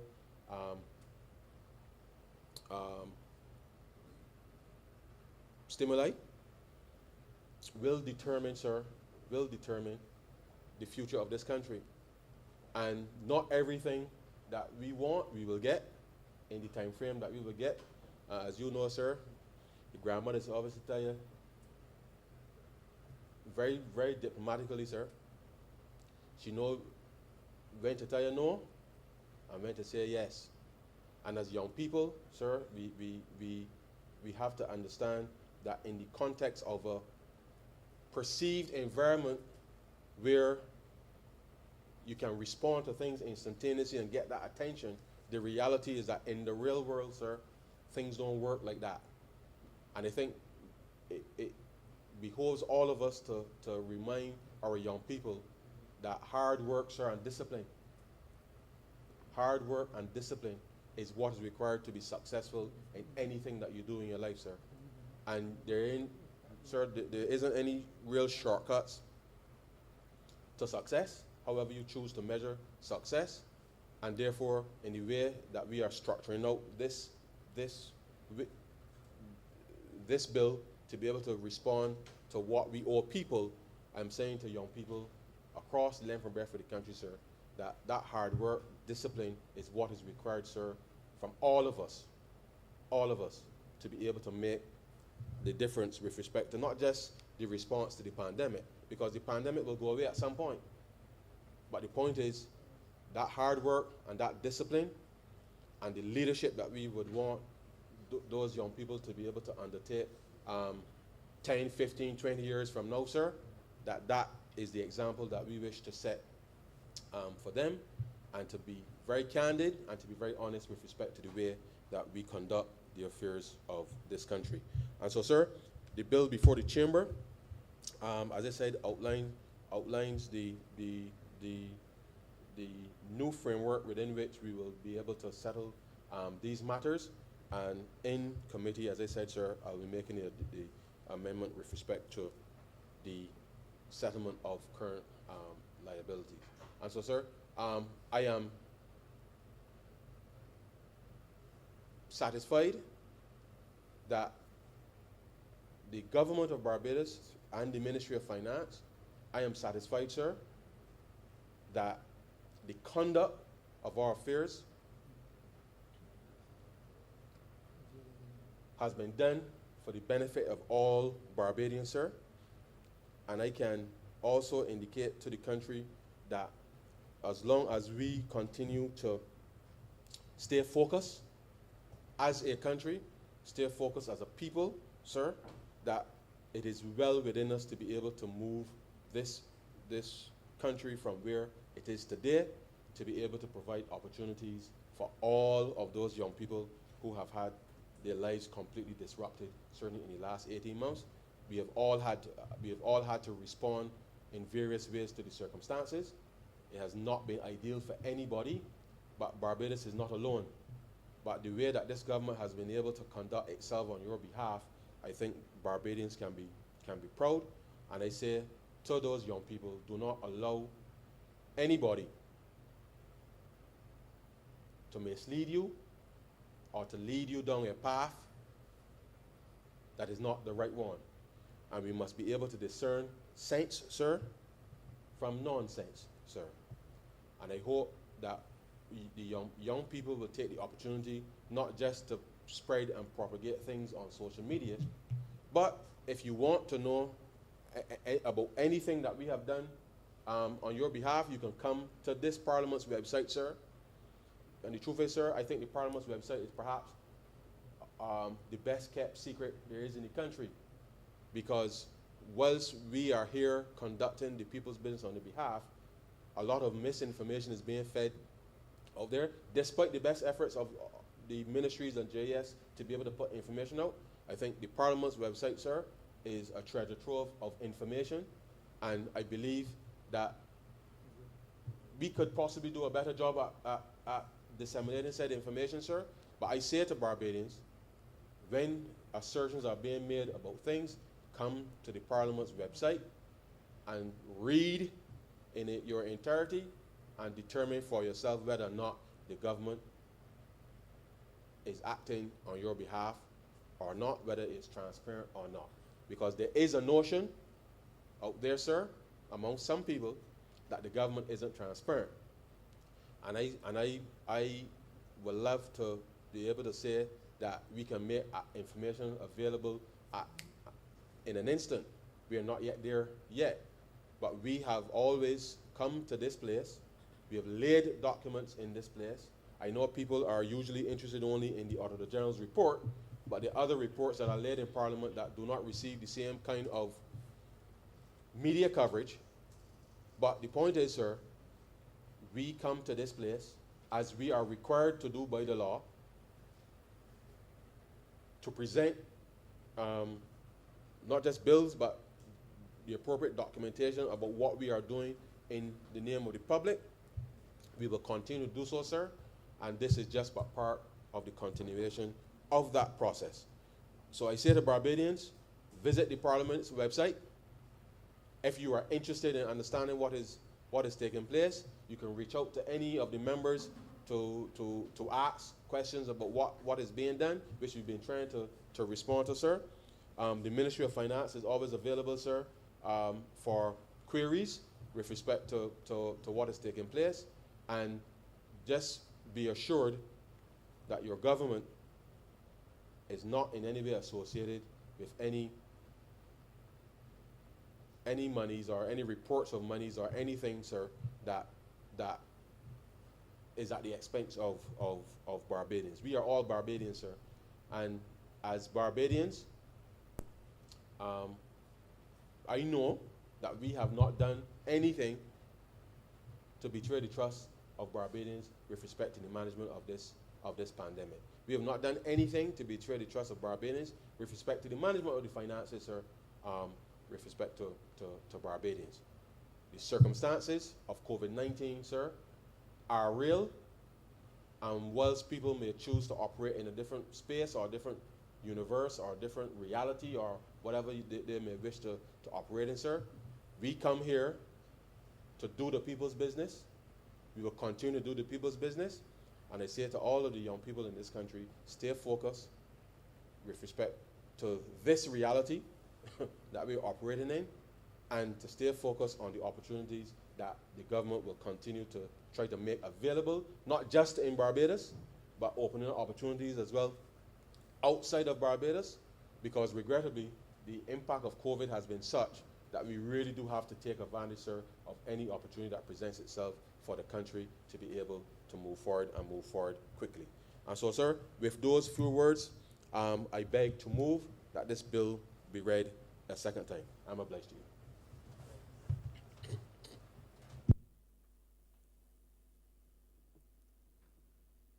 Honorable Leader of the Opposition. Mr. Speaker, thank you. And perhaps I might begin by offering to you, Mr. Speaker, as the presiding officer of these honorable precincts, this chamber, an apology to you and to the House, indeed to the honorable member who just sat down, for my part in the earlier confrontation or exchange of words that took place between us. I would want, through you, sir, as well, to offer personally an apology to your guests, especially the younger of the two. Honorable member who, without any bias or prejudice to you, who is actually from your constituency. Thank you, Mr. Speaker, and offer personal apologies to your guests, especially the younger of the two. I'm sure that I didn't breach any of the House rules, else you would have advised me as to that. But I consider what I did was a breach of my own tenets of personal behavior etiquette. And certainly I'm not given to that type of practice in talking about what I did for people. And though I did not specify and spoke in general terms, even that constitutes a breach of my personal habit and practice. My wife, Mr. Speaker, in many, 98% of instances, she does not know what I have done in relation to other people, either at the level of the constituency, the church, or the wider Barbadian community. The fact that it was a generalization does not excuse the response which I would have made. Further, even though it was made in response to the honorable member's persistent, over the last 3 years, references to my unworthiness of his vote, that in itself also does not excuse the response which I made. It does not provide a sufficient justification for what I said and how I responded, especially with reference to a member for whom I have high regard and much respect, and of which I have spoken both publicly and to him personally in private, as to the honest and hard-working attempt he makes to manage his portfolio. And so I genuinely offer that apology to those who might have taken a sense of offense. None was intended. I am, though, Mr. Speaker, I must say, of the view that if the honorable member did in any way transgress and he had to be punished or penalized, and it were left to me, not yourself, but to me, Mr. Speaker, as to what penalty he should suffer, my prescription would be that he would be made to listen to that speech which he just made, and that would be sufficient bother and sufferation for him. Because absolutely it is, if you think in terms of the bill, one of the longest and at the same time most irrelevant contributions that I have heard made in this honorable chamber. To the extent that he did connect with the bill, ultimately and finally I'm appreciative. But that speech to me personally was painful. It's not for me to judge, Mr. Speaker. I just say in passing, if you have to penalize him at any stage, I would suggest humbly that you ask that he listen back to that speech, and that would be a sufficient pain inflicted. As astounded that the honorable member would suggest that a call, either in the public space or from this position, for Barbadians to be treated to the courtesy of a budget to which they have become annually, to which they have become accustomed annually, and which is expected of any government, any party in office. To suggest that a call for a budget in the interest of the people of Barbados, in the interest of this House, constitutes a desire for a few minutes in the sunlight.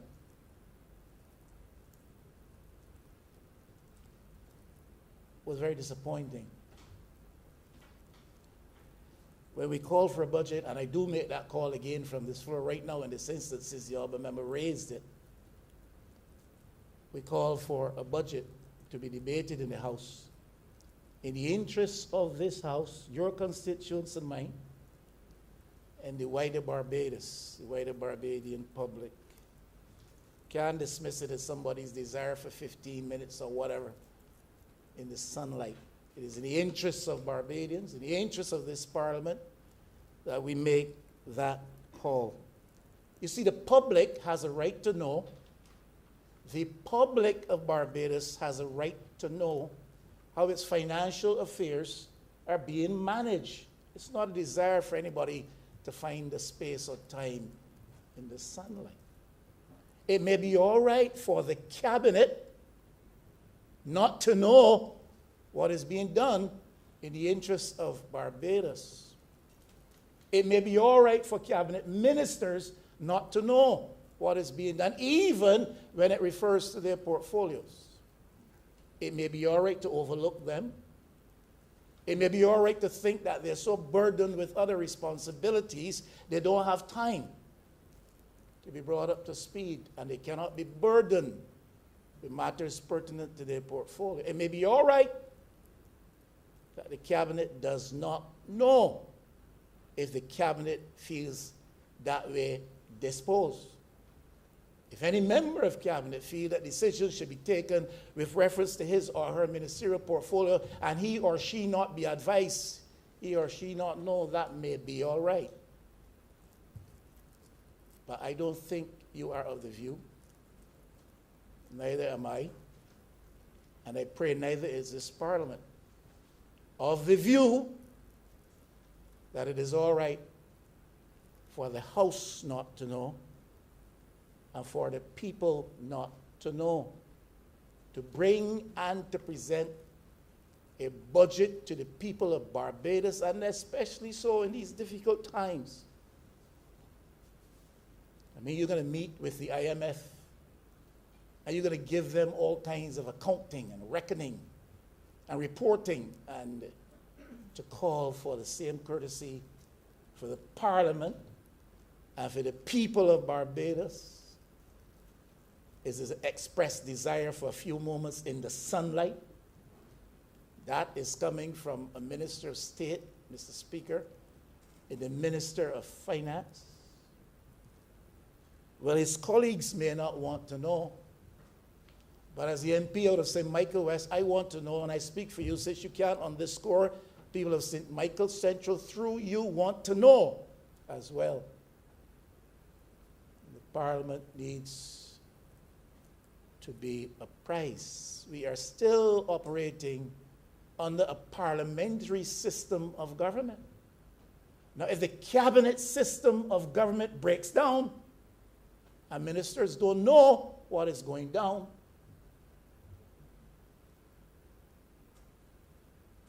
that's one thing.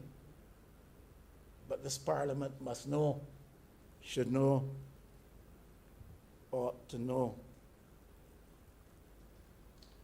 Nobody here is looking for any time in the limelight or in the sun.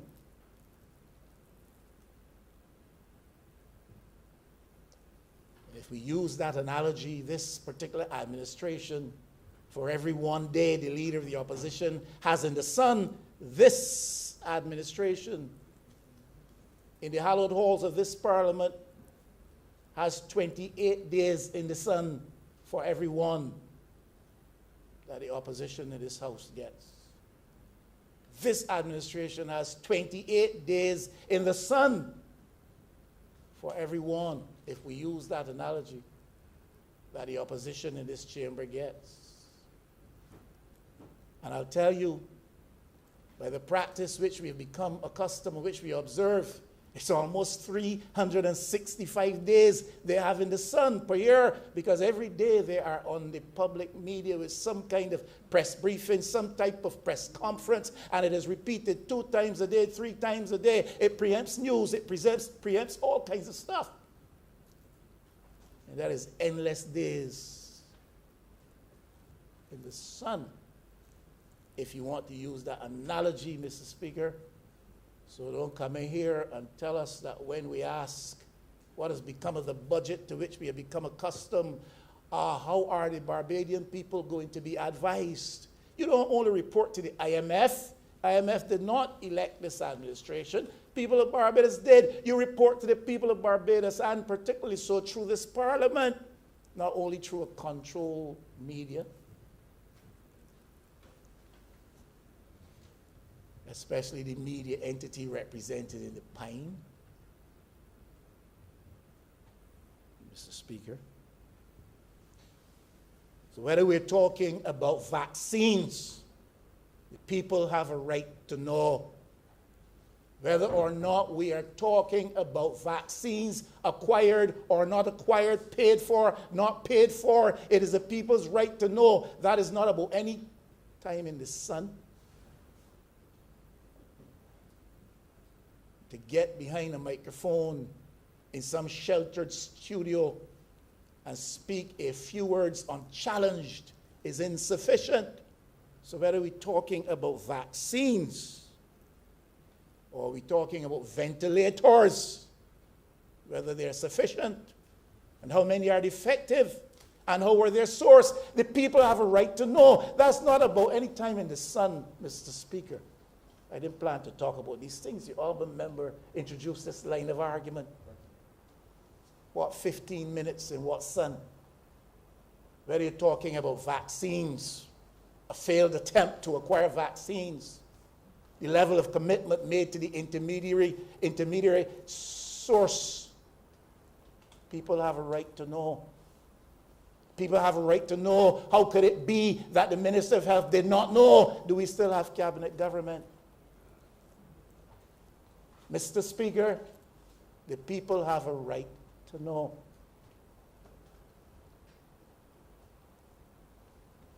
We can live in the realm of rumor, or we can connect with reality and truth. We do that when people stand up squarely, people who are charged with the responsibility to stand up squarely and give an accounting, whether you're talking vaccines, whether you're talking ventilators. People have a right to know. People have a right to know, Mr. Speaker, whether you're talking about contracts or consultancies. People hardly know anything about these things. They must surmise. They must guess. They must depend upon the informal media or social media to get pickings of news.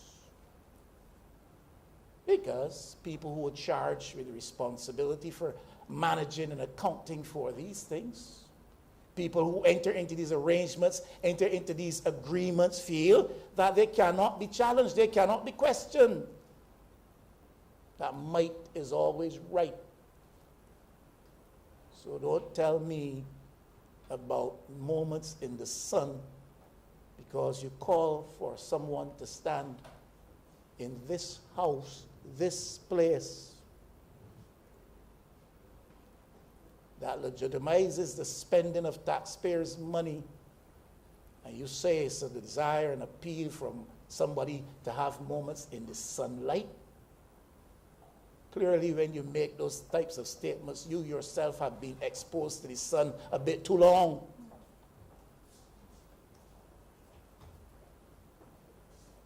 So whether we're talking contracts or consultancies, the people have a right to know. How many people have been contracted by this government? How many consultancies are existing? What is it costing the Barbadian taxpayer? At a time when you say you're so constrained, according to this bill, you can't pay people cash. How much money are you dispensing daily, weekly, monthly to pay people for services at the high end? And how much of that is absolutely essential? People have a right to know. It's not about moments spent in the sun. Be careful what you say, because when you start down this road, I am going to follow you. When you open this avenue, I will walk into it. So whether it's about vaccinations or vaccines or ventilators, whether it's about contracts or consultancies, whether you are talking about covertly or clear water, the people have a right to know. Still questions over covertly after all of these years. Still questions about clear water yet to be answered. Is it the people's right to know? Is it the right of the people of St. Michael's Central, Mr. Speaker, to know? Is it the right of the people of St. Michael West and St. George South to know? You want to tell me it is not the right of the people of Christ Church Essential to know that? You mean to tell me people of Christ Church Essential will elect somebody here and send them here to this parliament to represent their interests, and when it is required that the interests be met by an accounting in certain respects, it is dismissed as somebody's call because they want some moments in the sun? Is that what you're saying, Mr. Speaker? Were I to stand and say that,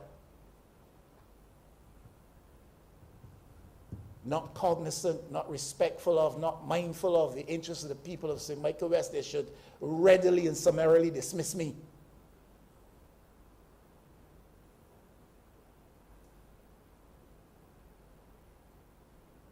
Whether it's Coverley or Clearwater, people have a right to know. Now, Mr. Speaker, in looking at this bill, there is an issue that jumps right out at one. What the bill is attempting to do is to clear some arrears of debt for Barbadians and Barbadian companies, I imagine. Debt owed to people by the state, by the government, for years. I think the honorable members mentioned going back 30 years, I think I heard.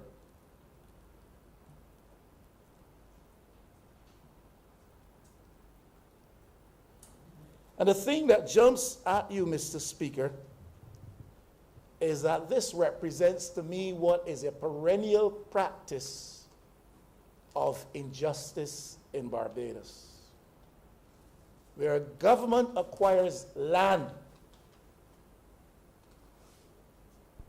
through the Compulsory Land Acquisition Act. Government acquires people's property. And this administration, since it has been here in the last few years, has done it. That is acquired land using the legislation. What this bill speaks of is a perennial practice. It is a practice as old as the hills, where government takes people's land by parliamentary action, and then people are not paid the compensation required under the law. Attempt is being made here to address that in this fashion. Across administrations, it has happened. But it has been B or D. It has happened in Barbados for years. It is an injustice which is ugly, Mr. Speaker.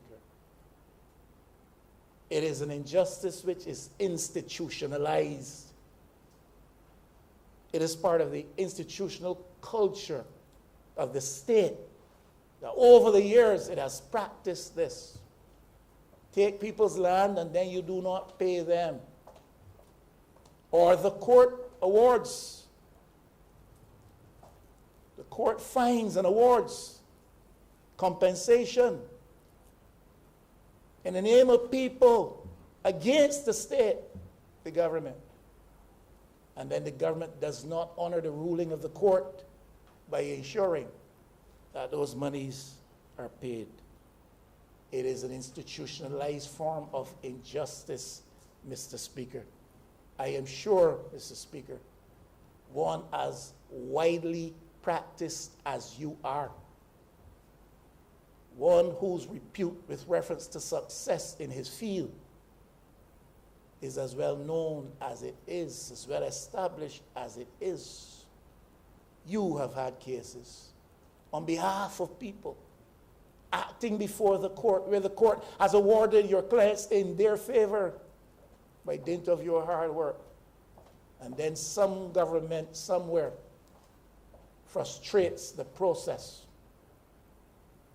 Frustrates the process, thwarts the ends of justice. And people are denied justice in that way. This bill speaks to that, paying people for land that we owe them for years, settling debts with people that the court has awarded for years. We have not paid it. This bill speaks to that. That is injustice. That's one of the ugly forms of injustice practiced in this country, and it is institutionalized. Government is the biggest culprit in that regard.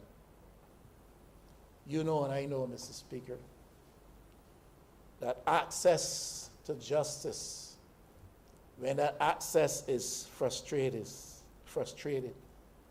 is anathema to development of democracy in the way that we want to practice it, since justice is one of the principal planks of our democracy and our governance structure. We have 3 branches of government: the executive, the legislature, the judiciary. The judiciary can do its best and with due diligence.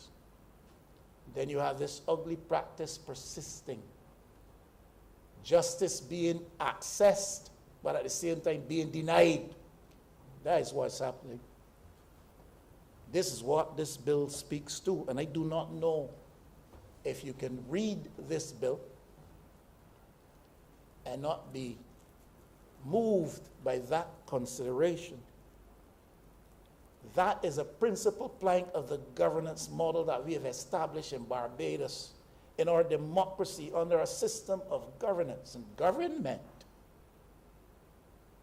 People will have access to justice their day in court. Fair play. If you don't have that in a democracy, to me, Mr. Speaker, humbly I suggest you don't have anything. If there's not justice and fair play and equity as far as possible, you have nothing. We can come to 2021 and in terms of our constitutional status, move to the next level, and rightly so. But if we, in our wake, leave this type of ugly practice still installed, still in place, we have nothing. We're going through a cosmetic process with respect to that. The ugly practice calls into question our institutional integrity, the integrity of our institutions, whether it's this honorable chamber, whether it's other public service institutions, whether it's the judicial institutions. It calls into question critical institutions in the fabric, the architecture of this democratic setup we have here in Barbados. You can't take people's land. Cannot take people's land for years, then don't come. It breeds cynicism, Mr. Speaker. It breeds a sense of alienation. In some places, it will lead to very serious expressions of ill behavior and indiscipline. Fortunately, in Barbados, it has not. Fortunately, in Barbados, it has not. People wait patiently. Some of them die and go and don't get their just desserts. I was reading in the recent media on a front page story, a situation connected with Barbados, according to the reports, where a court elsewhere awarded $269 million because of an injustice long perpetrated against the client who was awarded. Barbados connected in that, according to reports in 3 or 4 other countries. This calls our institutions the integrity that should be attaching thereto. People must have confidence in our institutions, that the institutions function in their interests and on their behalf. And this practice breeds cynicism. It breeds other things besides cynicism, other undesirable things. You know, Mr. Speaker, I am aware of, and you may be too, of the fact that this type of approach to governing, this type of ugly injustice, this particular delinquency of not paying people what is due to them is weaponized in the Barbadian context. My understanding, political parties use this to keep people quiet, to keep people in line. You want your money, behave yourself. You want your money, keep quiet. You want your money, don't let your opinion be heard on any subject, whether it's vaccines or ventilators or corruption or what. Don't let your voice be heard. Mr. Speaker, I had a man of some means, economic means, financial means, very well off, Mr. Speaker, said to me recently, boy, this and this and this is the case, but I can't say anything. I don't want to think because they got some money for me, and I want to be sure to get it. Yes, I want to be sure to get it. It's not the first time I've heard that. That's the most recent. Not the first time I've heard that. It is weaponized. It's used as a weapon against people. Keep them quiet. Government owes you money. You don't dare open your mouth and criticize anything the government does. And I'm not talking this government, I'm talking government generally.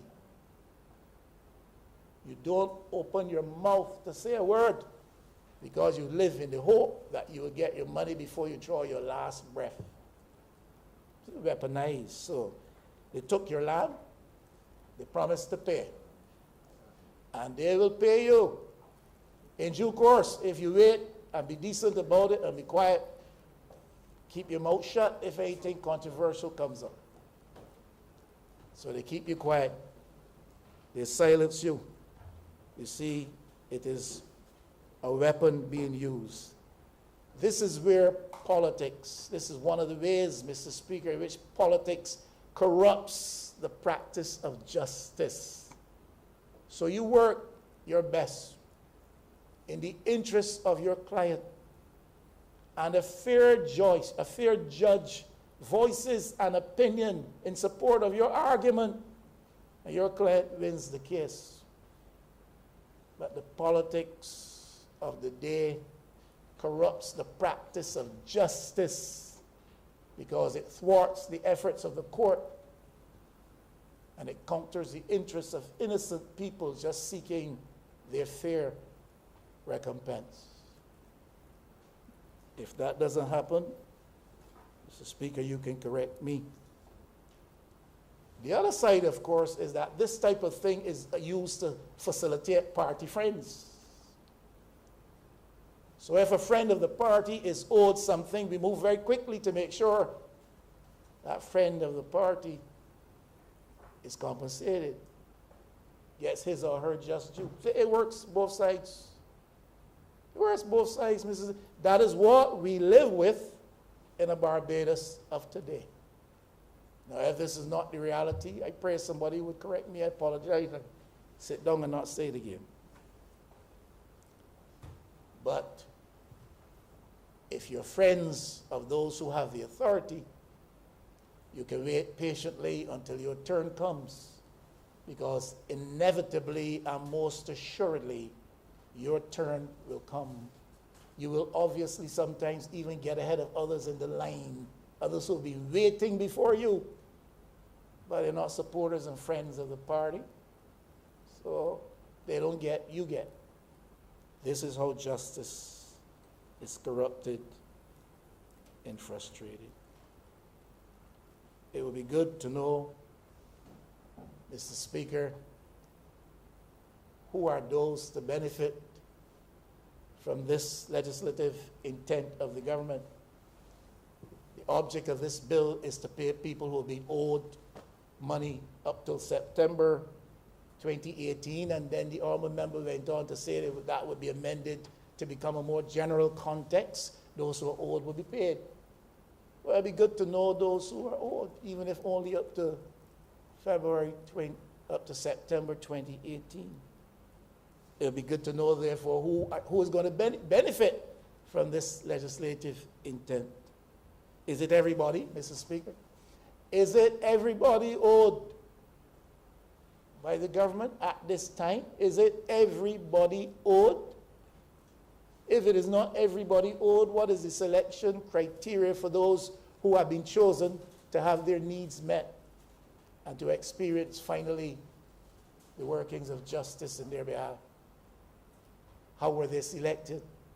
And why were others not chosen to be compensated in the way in which was promised or which the court ordered?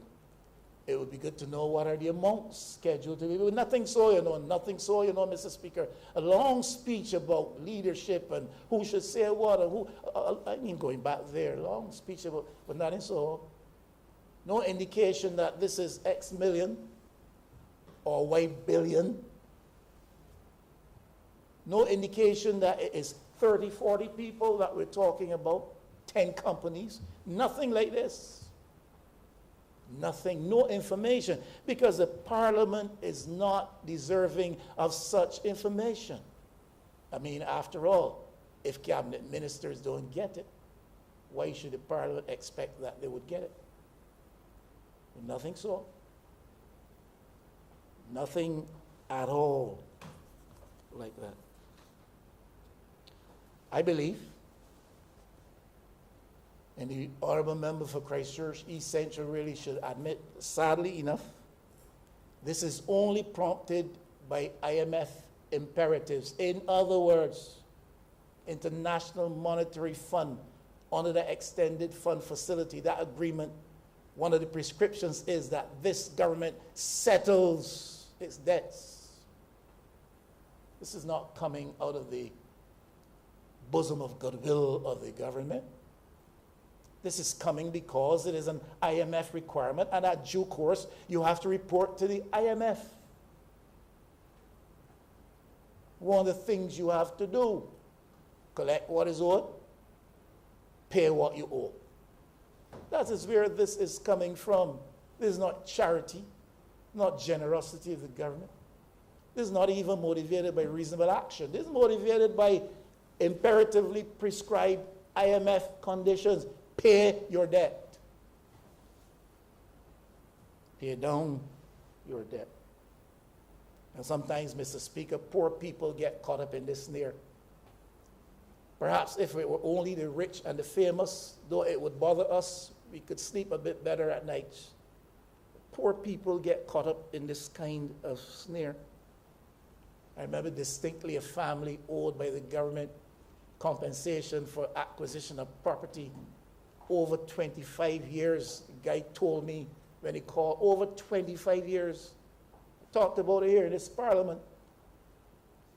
I think an attempt now has been made to settle it, but it is one of those attempts with which the persons involved are not totally happy, because government tends to look for every single loophole it can find, and governments tend to look for every single loophole they can find to avoid paying out what is duly owed. So the wealthy get caught up in this snare, and that's bad. But poor people, that is a poor family, not even from St. Michael West, Mr. Speaker. They call me from all around. Not St. Michael Central too, because they know me, not because you aren't doing your job. They call me because they know me. I've lived there, I served there. Run all around that place. So they call me, not because you aren't doing your job, Mrs. Speaker. They call me because they know me. They can find me too. They can reach me. This person, this family is from St. Michael, South Central, not even Central. South Central. Reverend, government owes this money for so long, getting the runaround, can't get a cent. 25 years plus for land that they acquired. 25 years, Mrs. Speaker. And I know that family. And the generations of that family that have passed on in that time. But this is what happens. This is par for the course, and the bill seeks to change this. But I say this is prompted, sadly enough, by IMF prescribed imperatives. This bill tells me that no interest attaches to this debt settlement. This bill provides for payment over 42 months. This bill prescribes for deferred payments in certain circumstances. That 42 months can become 142 months, Mr. Speaker, given the right circumstances. But this bill speaks of no interest attaching to this 42-month business. You know what this is, Mr. Speaker. We've come here before. The phrase forced savings rings a bell. There's a BOSS program, BOSS, a BOSS plan, a BOSS scheme. You know what it was originally defined as by the government, Mr. Speaker? Forced savings, forced investment. When that did not go down too well out there in the public space, government pulled back and started to redefine the terms. It's a BOSS scheme. The BOSS move. It's a BOSS move. Forced savings, forced investment. This is what it is. We owe you some money, but we ain't paying you, we're giving you bonds. That helps you to save, and over time you would get that and get that. This is a forced action upon persons, many of whom perhaps would prefer that it be approached otherwise, but government makes the excuse, we don't have the cash to do it because we're busy spending that cash on consultants and contracts and this and that. So we don't have the cash. We have to give you bonds. In a climate where, in a context where there's no heavy appetite, no healthy appetite for government paper. The minister himself, who last spoke, said that himself. There's no healthy appetite for government bonds, government paper, but we're giving you some because we have to settle this debt. We ain't paying you cash. We're giving you bonds. And you have to take these bonds. It's a forced action. Not since government debt restructure, when so many people exercise pain, so many institutions experience pain, I should say. There has not been any healthy appetite for government paper. We tell people, you remember we told people, Mr. Speaker, it's optional. Optional. It's a BOSS move.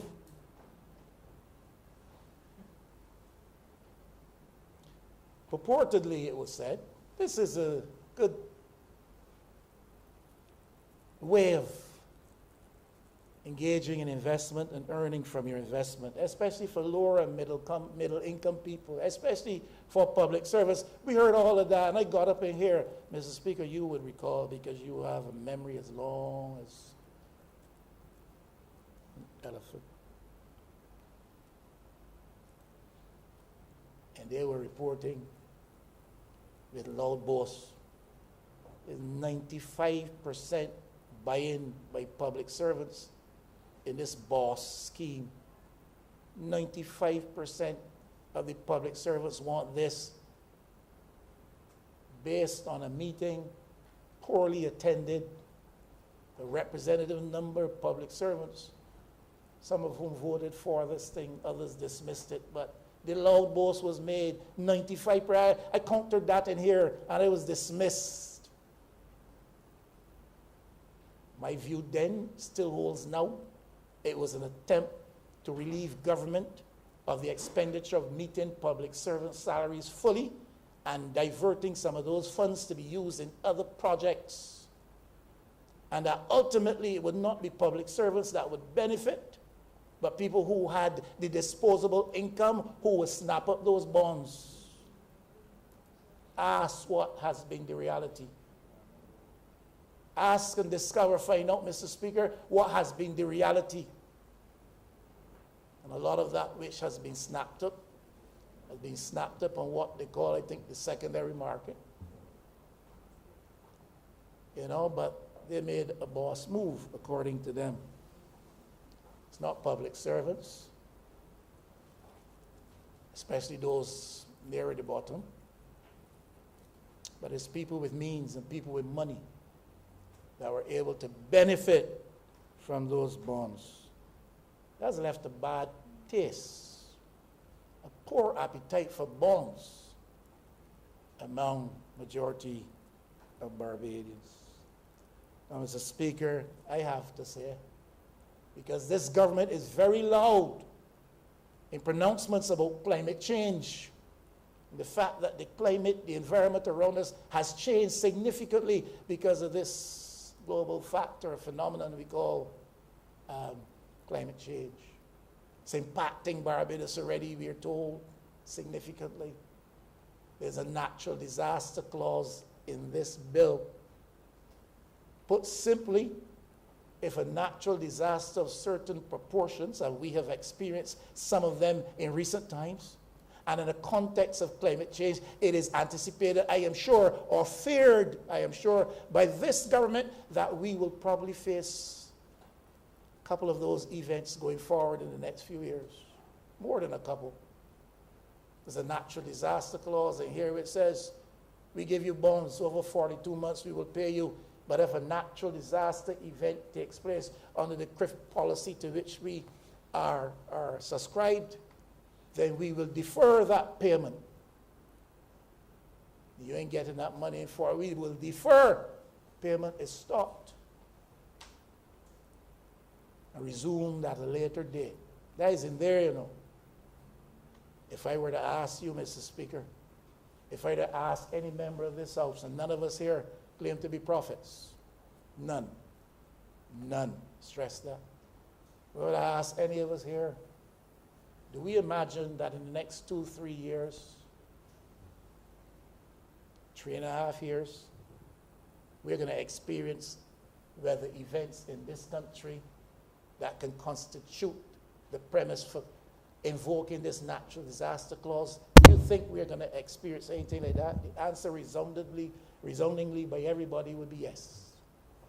Because that is the world in which we now live. Whether it is freak, whether it is predicted, whether it is torrential rains unexpected, that provides for catastrophic situations, whether it's in Western Barbados or Central Barbados or Southern Barbados.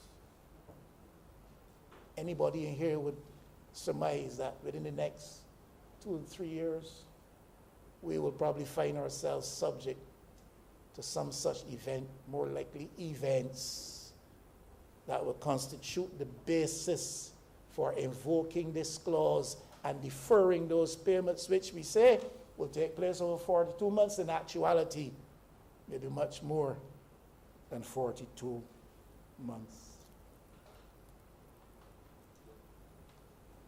That is the reality which sadly we face.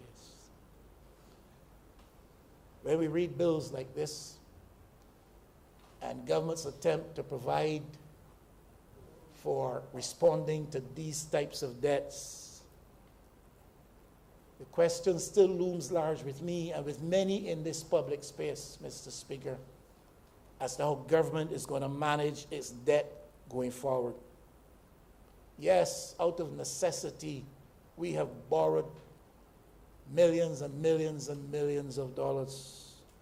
A lot of it COVID-related, and perhaps such borrowings can be justified by reference to what we have done to respond to the COVID threat, which has been real. We've also borrowed to supplement reserves, foreign reserves, because we say, when we arrive, this is your words, we had about $400 million in reserves. Now we got about 2.6 billion, 2.9 billion. But we've had to borrow to achieve that. And we justify the borrowing, and acceptably so, in relation to what we have had to do with reference especially to COVID. We say that loans have been policy-based loans, but they've had to be policy-based loans because we're borrowing from the international institutions, some global, some regional. So there had to be policy-based loans. And there are low-interest loans as compared to previously, and thank God there have been. And all of this we use to justify the accumulation of debt. And I don't think the argument is that you didn't have to borrow. The argument is that how are you going to manage repayment of the debt going forward? The debt to GDP ratio in Barbados has been negatively affected. This government came with a promise to reduce the debt. We went down, I think it was about 127% of GDP at one stage. And then we ran on some hard times. A lot of it triggered by COVID. I think if I'm wrong, if I'm right, last figures it was appraised of what 150% now. We started at 160, 170, went down 127. We're back up to 160% of GDP and climbing, largely because of the tourism meltdown due to COVID. And one of the things we say is, it's not so much that we've borrowed that much, it is that the GDP threshold has been reduced because of the lack of economic activity because of tourism. The GDP came down. So obviously the debt ratio to that GDP would increase. That's one of the arguments put forward. There are a lot of arguments we can go back and forth with on this matter of this debt. And because of the COVID impact upon Barbados, we've had to do some fiscal expansion in order to keep Barbados afloat, in order to ensure sustainability, survivability for many families across Barbados who had lost their employment, job, and income. All of these arguments, some hold water easily. All of these arguments can be put forward, and we're familiar with that. But, Mr. Speaker, the burning question, the one that is never answered by this government, we justify the borrowings, and reasonable persons, I presume, can understand the need to borrow in the context of the borrowings. But a question which is not answered is, Mr. Speaker, how are we going to manage the matter of repayment going forward? There are some who will suggest we are mortgaging our future. Mr. Speaker, you're a man of much means. It is alleged. You're a man of great substance.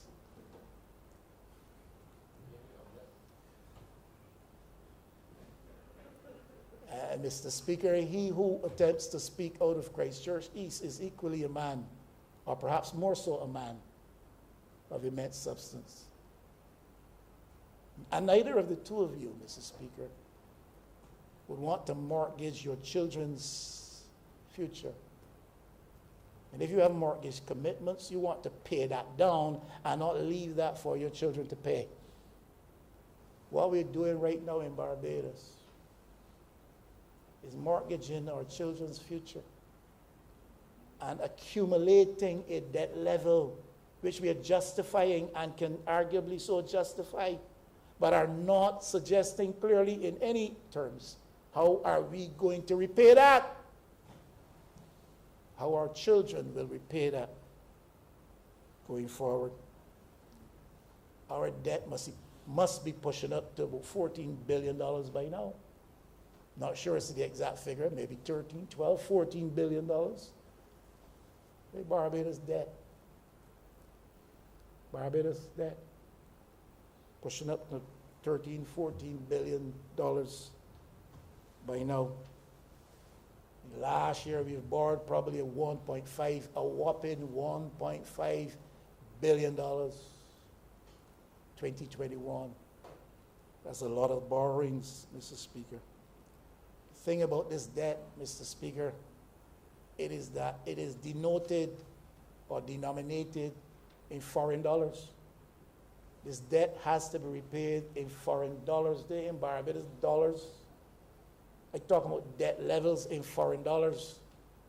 That will have to be repaid in foreign dollars. You can't pay in Barbados dollars or EC dollars. This is hard, popular foreign currency traded in global circles. We have to find that. Now, Mr. Speaker, if you are going to repay that and repay that in foreign exchange, you have to get the foreign exchange. This government never says to us. This government says to us, we have accumulated this debt, and this debt is justified. COVID brought this on us. This government never says, look, but this debt has to be repaid by our children, and it is denoted in foreign dollars, and therefore we have to get the foreign exchange to pay back this debt. Mr. Speaker, whence will it come? I repeatedly ask, where is the clear plan, clear platform, clear program for growth such that the Barbados economy can perform to the extent that we do not have to so heavily rely on borrowings, but that there be a proper mix of borrowings and earnings.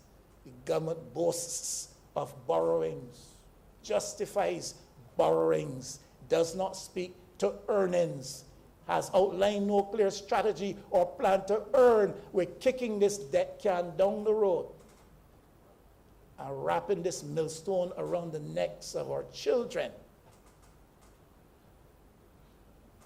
with the potential to carry them under. This is what we're doing today. No satisfactory answer has been advanced. Mr. Speaker, I'm glad that there are those who will be paid that which they are owed.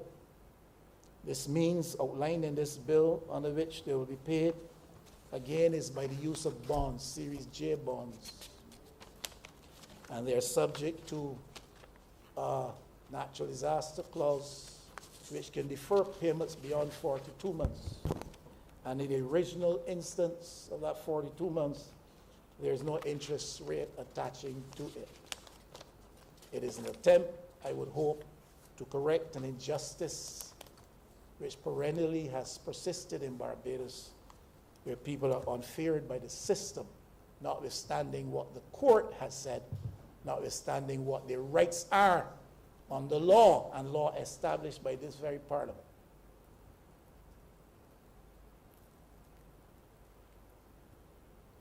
I thank you, Mr. Speaker. Honorable Leader, Government Business. Thank you, Mr. Speaker.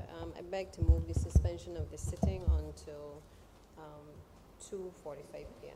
I didn't hear, Honorable. 2:45 p.m. Question is that this Honorable Chair will be suspended until 2:45 p.m.